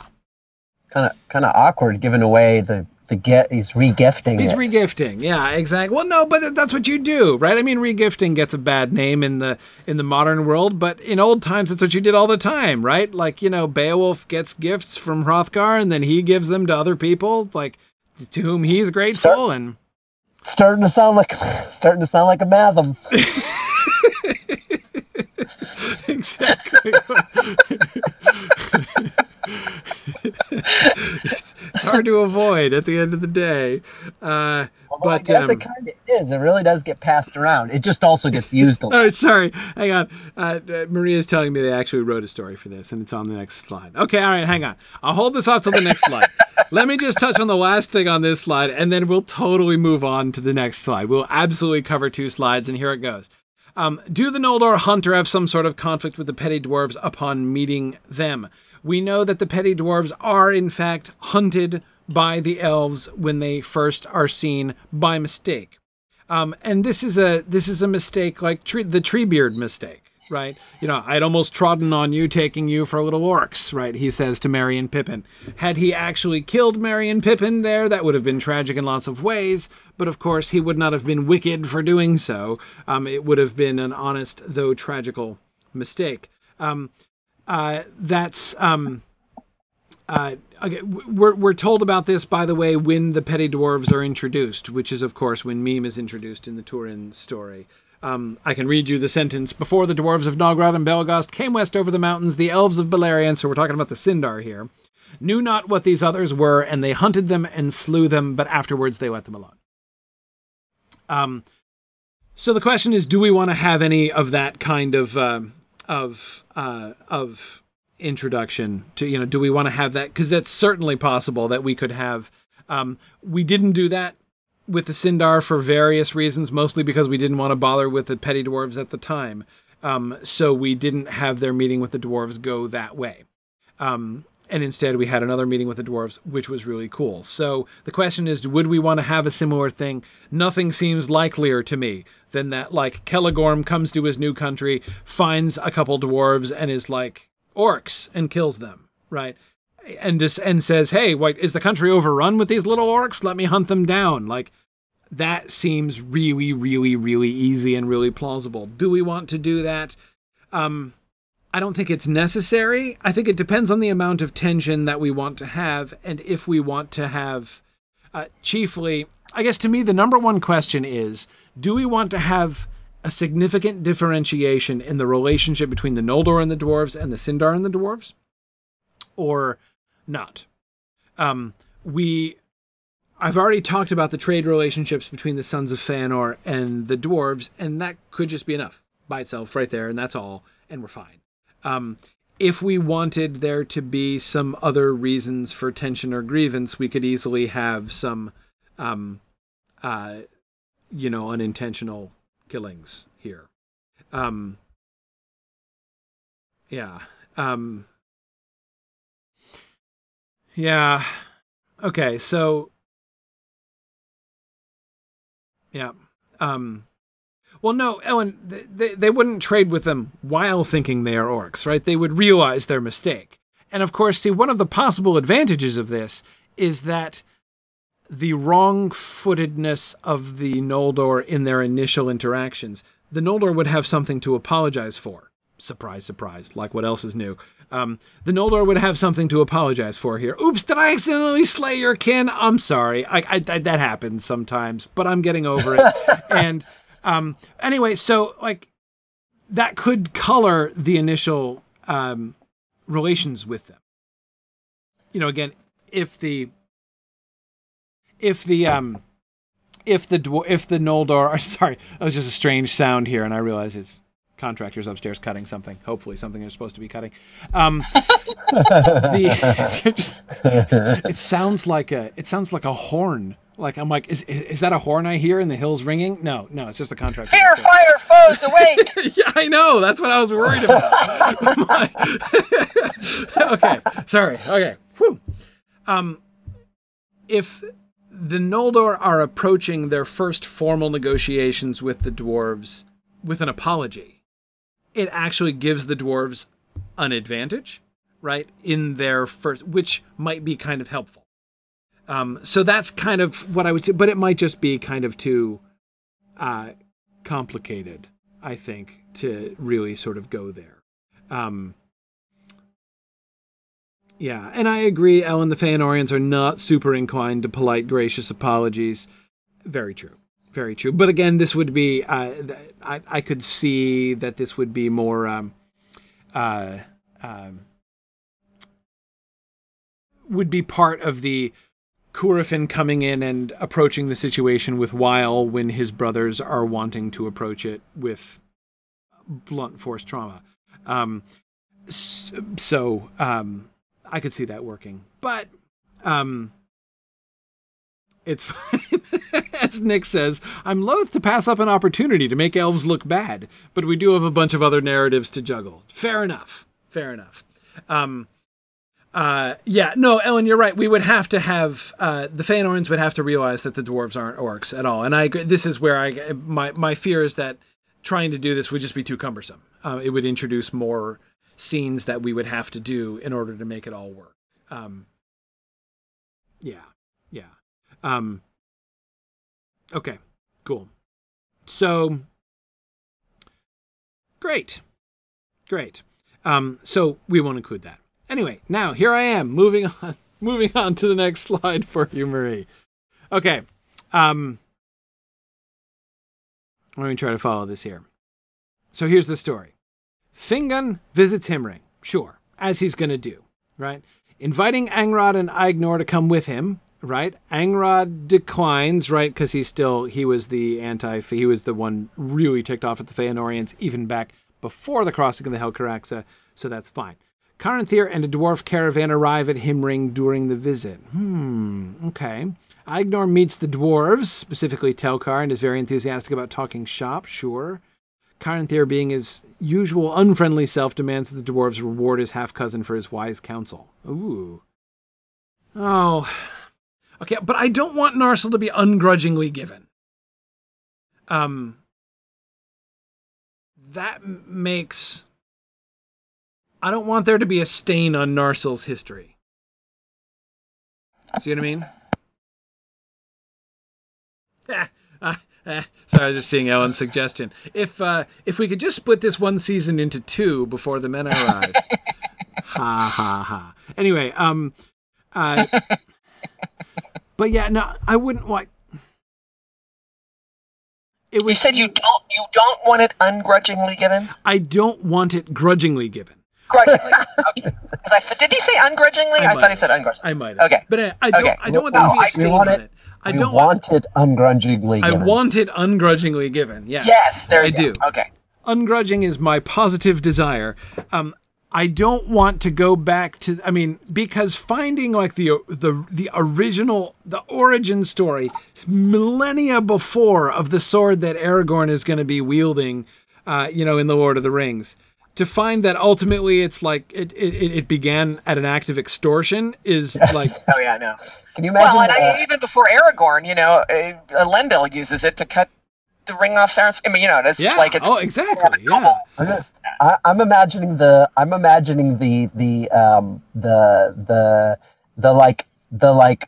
detour at the Council of Elrond when Aragorn pulls Narsil out and they just get totally sidetracked debating lineage and proper ownership of it. Right, yeah, the dwarves are like, oh, yeah, okay, let's talk about that. Yeah. Yeah. Aragorn's like, I'm not even that much elvish to begin with. Like, I don't really, and Elrond's like, or Gandalf would be one like, guys, can Stay on track. Bygones, come on, guys. This is like, even most of the elves involved with this are dead by now. Come on, like yeah. And then Gimli spends the rest of the quest sort of like occasionally bringing it up and kind of hinting at Aragorn that he expects to be given this sword when this is all over. Right, exactly, right. When you're finished using that at last. Yeah, no, exactly. We don't want a checkered history of Narsil. So okay. I like your story. I liked your you like the Mablung story. I like part of this, of course, is me wanting to have like a positive thing from Norn, and also Norn being an obvious bridge between elf and dwarf suggests itself.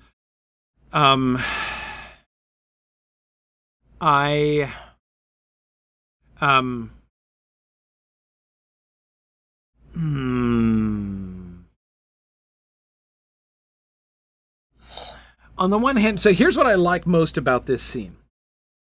What I like most about this scene is that it begins to help us establish the character of Agnor, which we really don't have at all. Like, Agnor he's been an extra to this point. I don't know that we've given him a line yet. Have we? In 3 seasons, has Agnor had a line? Angrod has. He got angry lines in the debate about the crossing of the Helcaraxa. Yeah,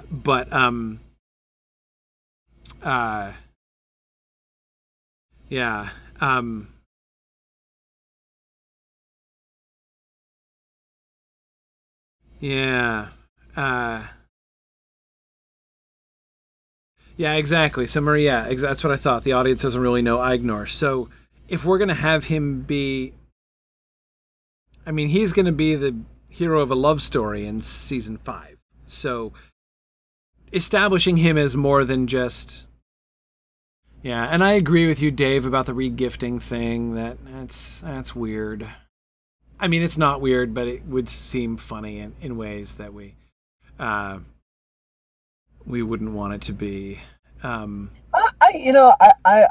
joke, but I don't think it's that big of a big. I don't think it would be hard to invent circumstances around the regifting of it that would not seem weird. Right. I don't think that's that big of a deal. It could be Agnor does something fantastic, saves Mablung's life. Right.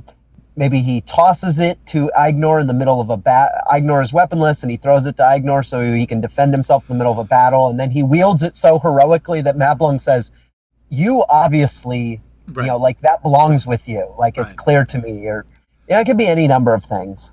Yeah, we can do that. So my problem, so I said my biggest problem with this scenario. My second biggest problem is that, like, even if we take out the unfriendliness, right, and the extortion, even if Caranthir is not involved in this whole thing, right, we just have the dwarf caravan arriving, and Agnor is like, hey, what's up? Like, oh, hey, you make awesome swords, I hear. I'm in the market for a new sword. Like, how do we do that? Like, why? It just seems kind of forced and random. Like, I've met a random dwarf, and I'm going to have her forge me a random sword because I need to have a random sword. That's why I was thinking of Norn and Mablung, because there's like a reason for that. Like, there's an excuse for a special thing, right? Other than just, hey, I kind of need a pimped out sword. Now, Ellen, you're right. We could just have Agnor simply in the market, right? He had a sword that he brought from Valinor that gets broken at the Dagor Aglareb, so he's weaponless, or worse, walking around carrying a broken sword, which is good for nothing, right? Like some kind of loser. So then he would need a new sword, right? And so he would want to upgrade from his broken sword to Narsil, which would be awesome. Anyway, yeah, so that just simply having him need a weapon would work. I'm honestly, like, thinking about Narsil, the Easter egg. I don't know that I'm all that thrilled with Narsil starting its history even as a neutral transaction. Mm-hmm.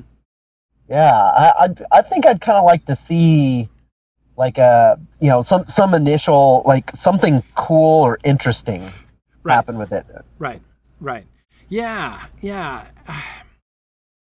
The gift of friendship. So Ellen, you're right. We could have Fingon or Maedhros commission the sword for Aignor as a gift of friendship, but then we have to have a reason for them to be particular friends with Aignor, right? And then we need a backstory for that.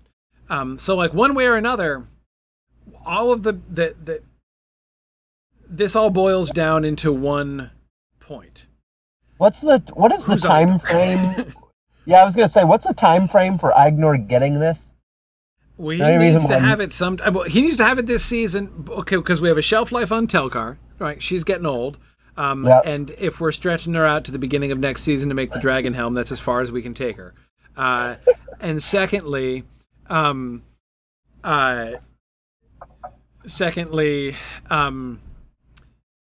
he's going to be, we're going to have the love story of him and Andreth in the next season. So, we could just build him from scratch in the next season.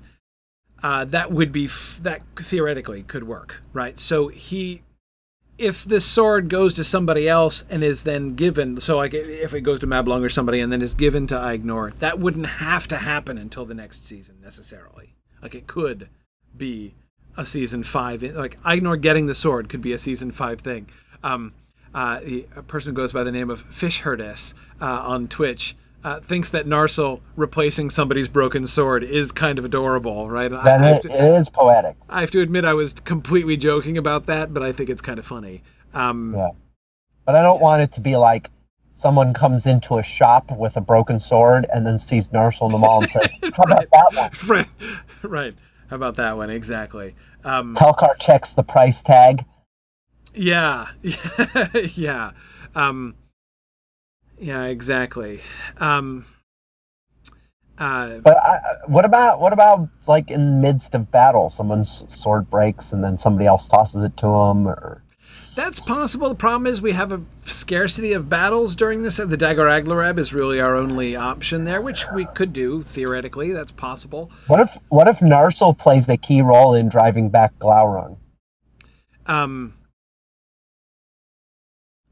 Well. Maybe. I mean, of course, in the text, that's done by archers. Yeah.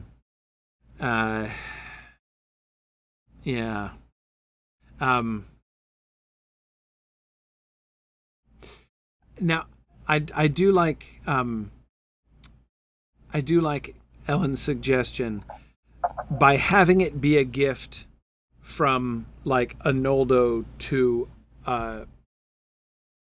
from one of the house of the Noldor to the other, right? From like from like if it's Maedhros, for instance, right, who commissions it and gives it to Aignor, that could be used as part of the whole reconciliation theme, right? Among the Noldor, we could double purpose this scene if we go with the Fingon's visit to Himring, because of course Fingon and Maedhros are buddies. And by the way, people were telling me that part of the idea was to have Aredhel along as well, because it's pre-Gondolin, so she's not locked up yet, and so having her come and hang out with the Sons of Feanor and show that she's like into traveling around and doing adventurous stuff would be cool. Totally agree. We need to do a little Aredhel prep as well. Anyway, yeah. So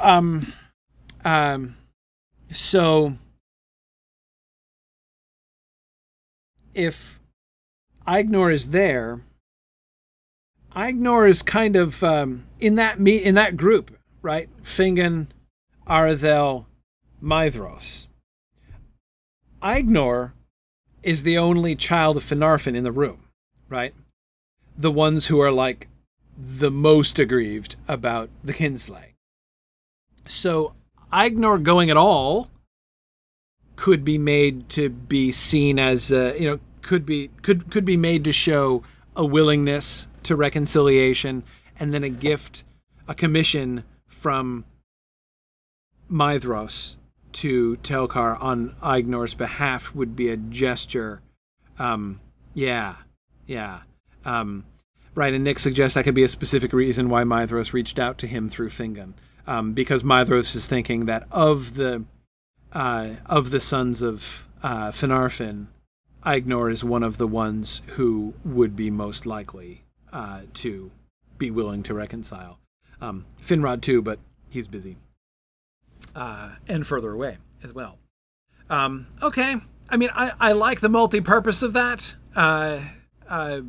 It's better than having it isolated through Mablung, and then we just have to give like a purely interpersonal reason. My first impulse was actually in the opposite direction, that since Aignor does hang out in Doriath, that would be an easier link for, an easier way for that to happen. But we don't necessarily want easy. If it's part of that, if we make it part of that political reconciliation story, that kind of works. And I agree, Nick, pretty much everything we do this season has to do several things at once. Okay, all right.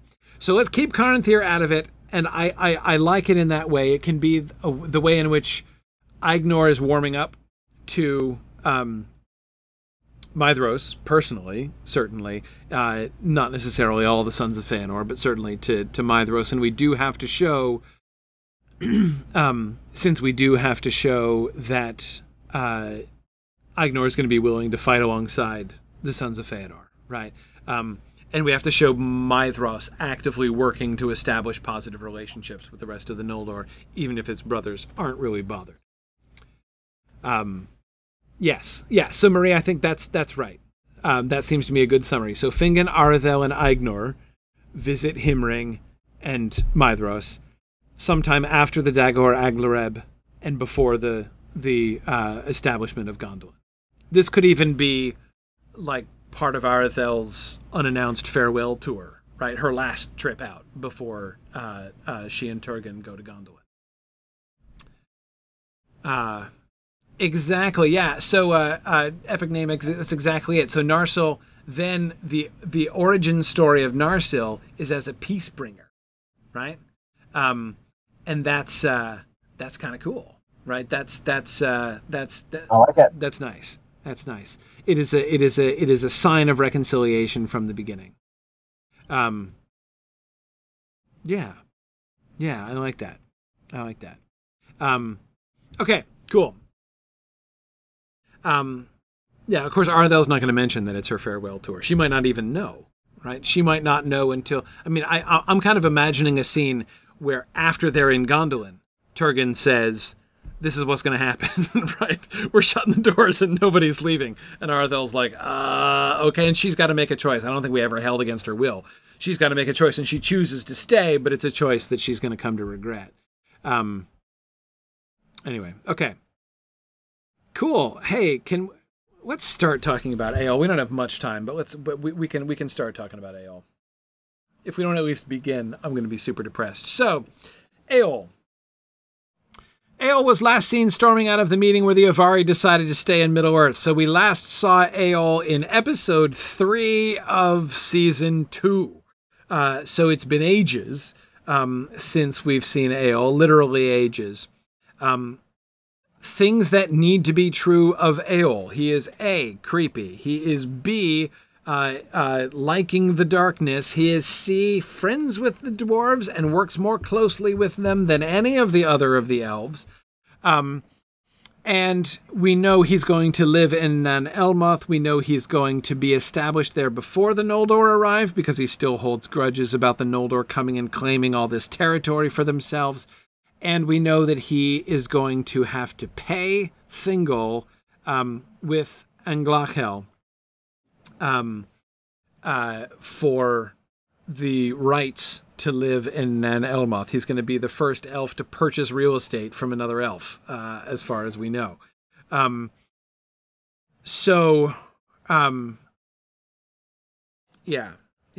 All right. So how does this work? I would be fine with showing some of Eöl's history in a flashback. I could imagine, for instance, an episode that we begin, right, with a sort of a,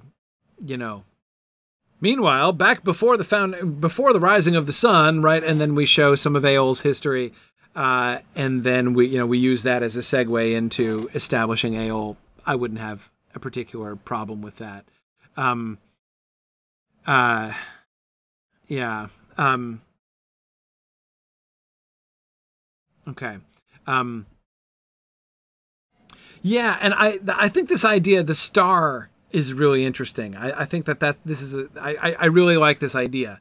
The idea that he witnesses a falling star. He sees a meteorite come to Earth, figures that it's in Beleriand, and that's what induces him to cross the mountains and enter Beleriand for the first time. This would still be before the rising of the sun. And he tracks it down to obtain the meteoric iron. And that's what that's, you know, it is with that iron, at least with that iron, with an alloy made with that iron, the meteoric iron, that he forges Anglakel and his own sword. I think that's pretty cool. I like that.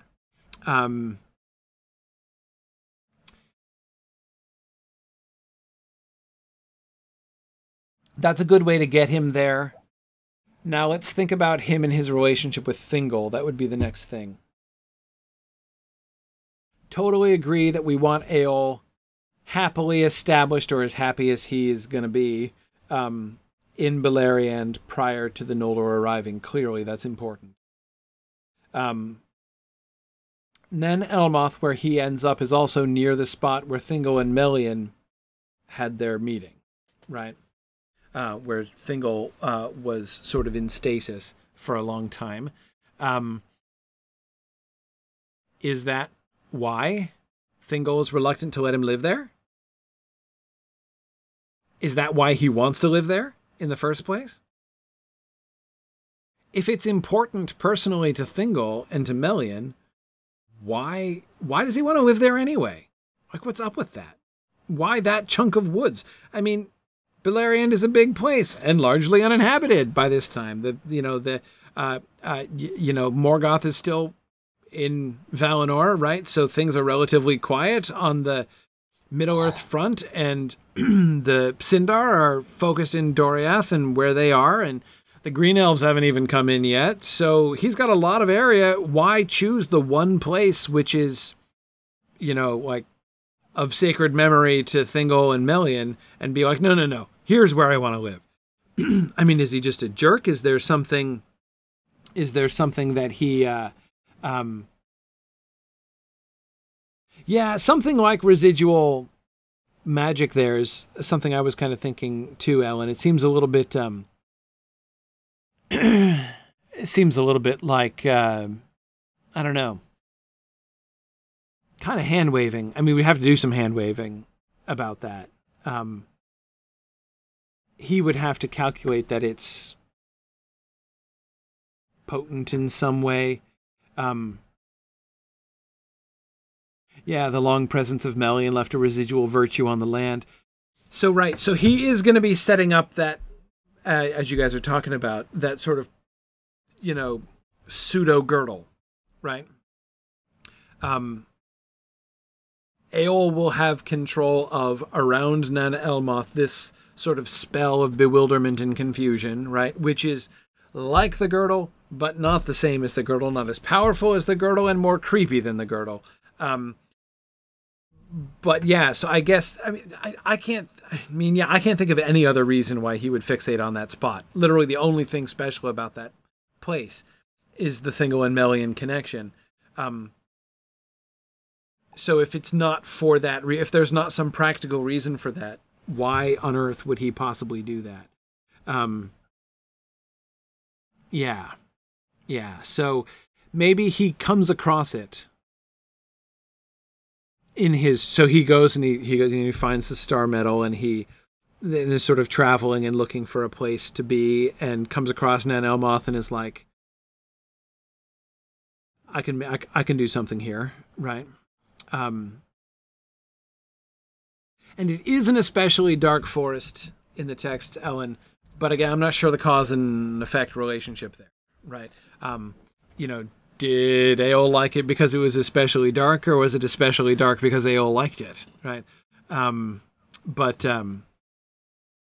But yeah, Marie, exactly. So when the sun rises, one of the things that he would do is make it darker, right? Part of the way that Eöl would exert his own power in the little miniature pseudo girdle that he's put around Nan Elmoth would be to block out the sun, right? To make it more shadowy. And yeah, it's relatively near the crater that will become Lake Helivorn. Yeah, sure. Okay, good. That all seems to work for me. And so the reason that Thingol would demand something from him is because he's offended, essentially, right? Hey, that's not okay, man. Like, you can't take our, romantic meeting place and turn it into your creepy, shadowy, little future stalker love nest. Like, that's not okay. And so Eöl would negotiate for it, would offer to pay him, and Thingol would be like, now you sound like a dwarf, except Thingol hasn't met the dwarves yet, probably. So never mind.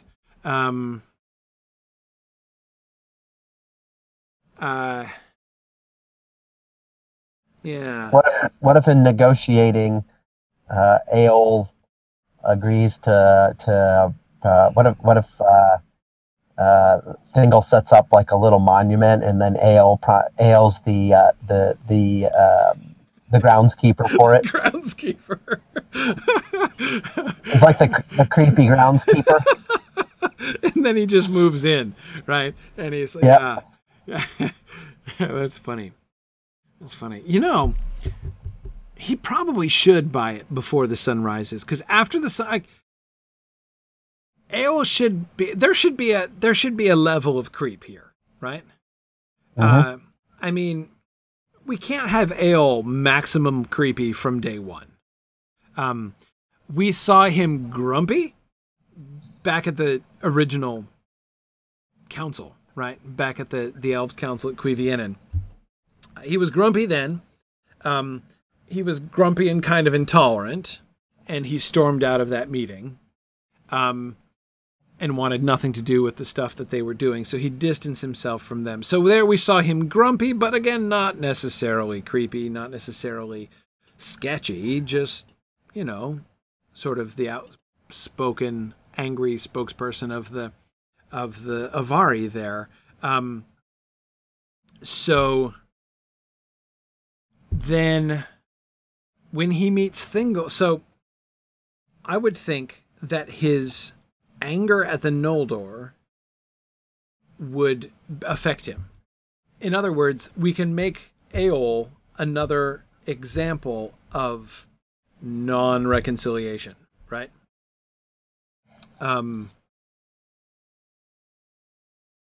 Yep. Yeah. He's another example of what happens when you just like hold grudges and refuse to be reasonable and do anything of the sort, right? So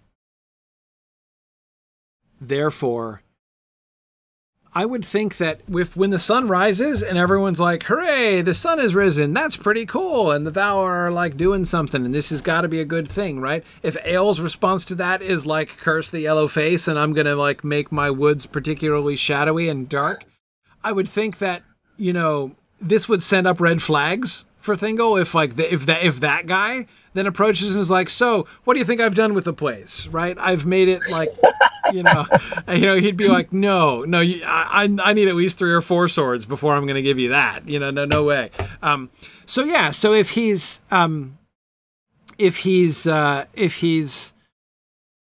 reclusive, socially awkward, right, brusque and slightly unpleasant, but not, not really, not too many red flags. Thingol sells, right? Agrees to let him do that, accepts his offered payment. I think it's got to be Eöl's got to offer the payment. I can't imagine Thingol be like, okay, well, 1 sword and it's a deal, right? We'll spit shake on it. I can't imagine Thingol, starting that kind of deal. Yeah. Anyway, so exactly. As David says, Eöl should need ownership before he can exert the greatest control over the land. He wants to own it so that he can make it shadowy. Right, exactly. Exactly. So he asks, he goes there and he probably wouldn't even know much about its history, right? Somebody has to discover it. Would Thingol himself discover it? Maybe Thingol and Melian go back there for their like once a decade they go back for like a sweetheart vacation to the place where they met, right? And they find this Avari has moved in. And that's when they have their awkward conversation because Eöl's not going to ask for permission first. Right? There's no way Eöl like schleps himself, like is wandering around and is like, hey, I'd like to live here. Oh, wait, but first I'd better go ask permission of Thingol. That's totally not the way Eöl's going to be thinking, right? He would just be like, sweet woods, residual magic of some kind. I think I'll set up here. Thingol would discover it. And then, so Thingol and Melian come there and they're like, oh, well, this isn't how we left it, right? And then Eöl would be like, dude, you guys aren't using it. What's your problem? And then, ooh, Marie says Luthien and Dairon could discover him. Hey, we've got a job for Luthien. Yeah, let's do that. Anyway, whatever. The point is, it's discovered. He then, either Thingol himself goes or he sends emissaries, such as it might be Dairon and Luthien, perhaps still, but whatever. And he gives grudging payment to be allowed to stay there, and resents it because he feels like it was extorted from him and he shouldn't have to pay anybody to stay there anyway. So he's resentful from the beginning. So rather, they would be like, it would be overtures of friendship. It would be like, hi, welcome to the neighborhood. We live here, and this is like, this is kind of right next to our kingdom. And oh, by the way, this is a place of great sentimental value for our king and queen, and in fact, all of our people. But we can work with this. We're willing to, to think about this. And then he offers the pay. Eöl would probably, when he offers the sword to Thingol, he begrudges it. We know that's the word Tolkien uses. But I bet like he's thinking, it's like in his mind, he's insulting him. He's insulting Thingol by offering the sword. And Thingol doesn't maybe, he understands well enough. Certainly, Melian would get the point, right? Melian would definitely get the point. She would get the point.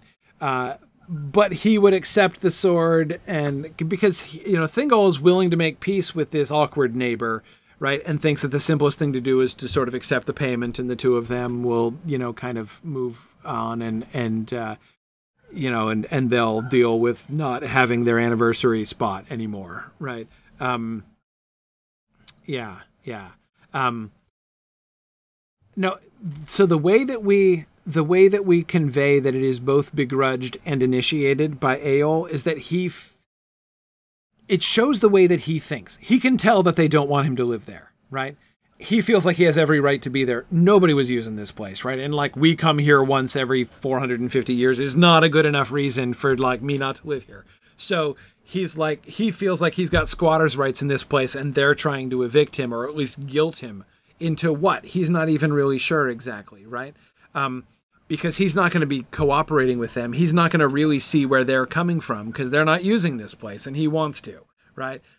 So he's going to offer to pay them. They wouldn't have asked for that, but that's how he thinks. It's not how they think, right? So he grudges it because he doesn't think he should have to pay anything, right? He was here. He established his shop here, and he feels like they're being high-handed in coming in and saying like, oh, but this like belongs to us in some vague and sentimental commemorative way, right? And he's like, well, yeah, but it belongs to me in a much more present and important way, so whatever.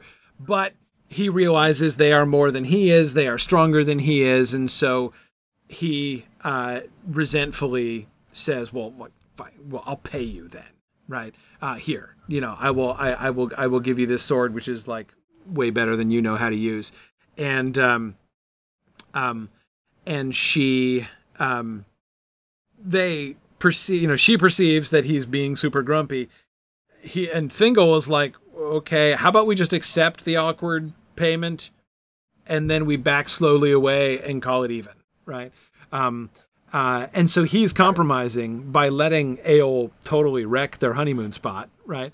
And not coming down on Eol for that. But he sort of takes the payment because that's what it seems like Eol, you know, he's trying to like understand Eol in his ways, basically. Anyway, so that's kind of how I'm imagining it working out. Exactly, Ellen, and Thingol does not have any idea how much Eol's gonna wreck it. Exactly. And right now he's just turned it into a forge, right? You know, which is like, okay, like no more like sweet, occasional anniversary honeymoons, right, to this spot because, you know, the peace and quiet of the landscape has been disturbed. But yeah, he does not, had he foreseen exactly where this would have gone, then, So exactly, Marie, Eol's been there for some time. We're not going to have him arrive during the timeline of this season, which means the only involvement Eol is going to have in the timeline of the season is going to be his interaction with the dwarves. And my suggestion is that maybe that is involved in the Caranthir Curufin Caligorm meeting of the dwarves. Maybe Eol is involved in that process relatively early on because he's going to use the dwarf roads to go to Belagost in order to work with them and trade with them, right? And then, of course, Caranthir is going to stop him and be like, dude, our land, right? And then Eol's going to be like, your land, what the heck are you talking about? And anyway, you know, so we'll have grievance there. So when they meet again, right, when he's chasing Arthel and Maeglin and meets Caligorm, right, there's going to be, you know, bad blood between them. It'll be like a recapitulation of that first meeting. And also this gives us a reason for Eol to be grumbling about how the Noldor have claimed the land, right? And you know, and all that stuff.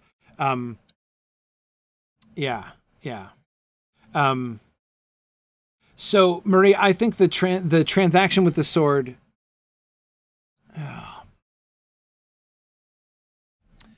timing. I've got to go. Timing. Yeah, speaking of timing, in multiple senses of the word. Exactly. Because it has to be after he's already working with the dwarves so that it can be an occasion of his breaking off with Telchar.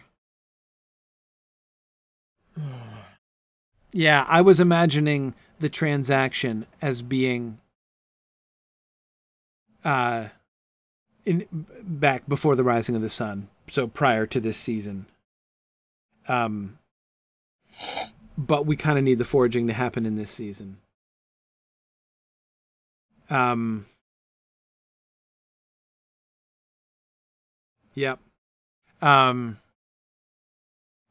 Well, let's think more about that for next time. We're actually almost done with Eol. Yeah, we are almost done with Eol. Once we solve this problem, I think we're done with Eol.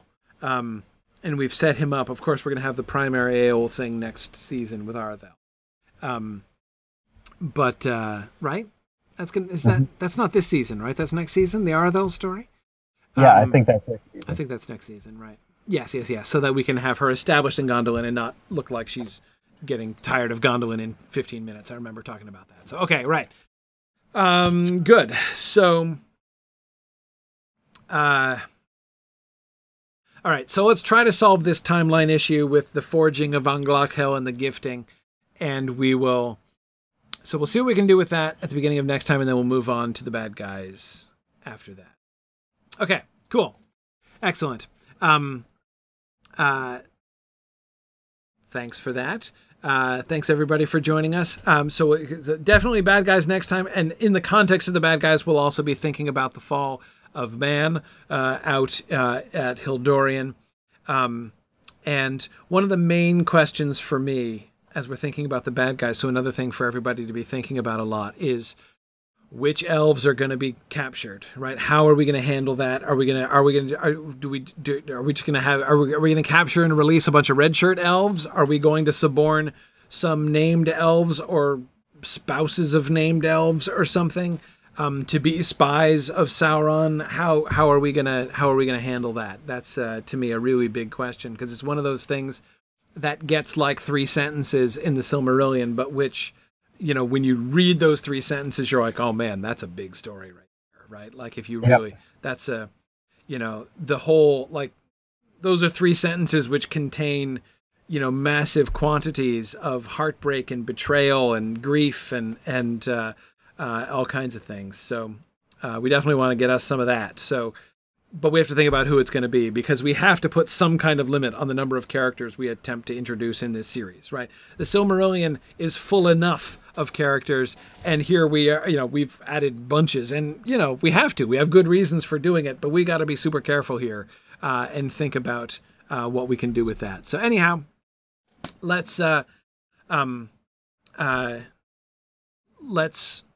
keep thinking about that too. So we'll talk about that stuff. We'll finish AO and talk about that stuff next time. And who knows? Maybe we can talk about Luthien too. Maybe we'll get beyond that stuff next time. And I'm not going to hold my breath. So that's 2 weeks from today. That's going to be February. That's what month we're in. February 15th will be the time of our next meeting for discussing those things. Thanks everybody for joining us. And I will say, as always, thanks for listening and Godspeed. Although the theoretical budget of our hypothetical blockbuster may be unlimited, the production budgets of this and the rest of our fun alternative educational projects are unfortunately not. If you have enjoyed joining our production team, please consider donating at signumuniversity.org/fund.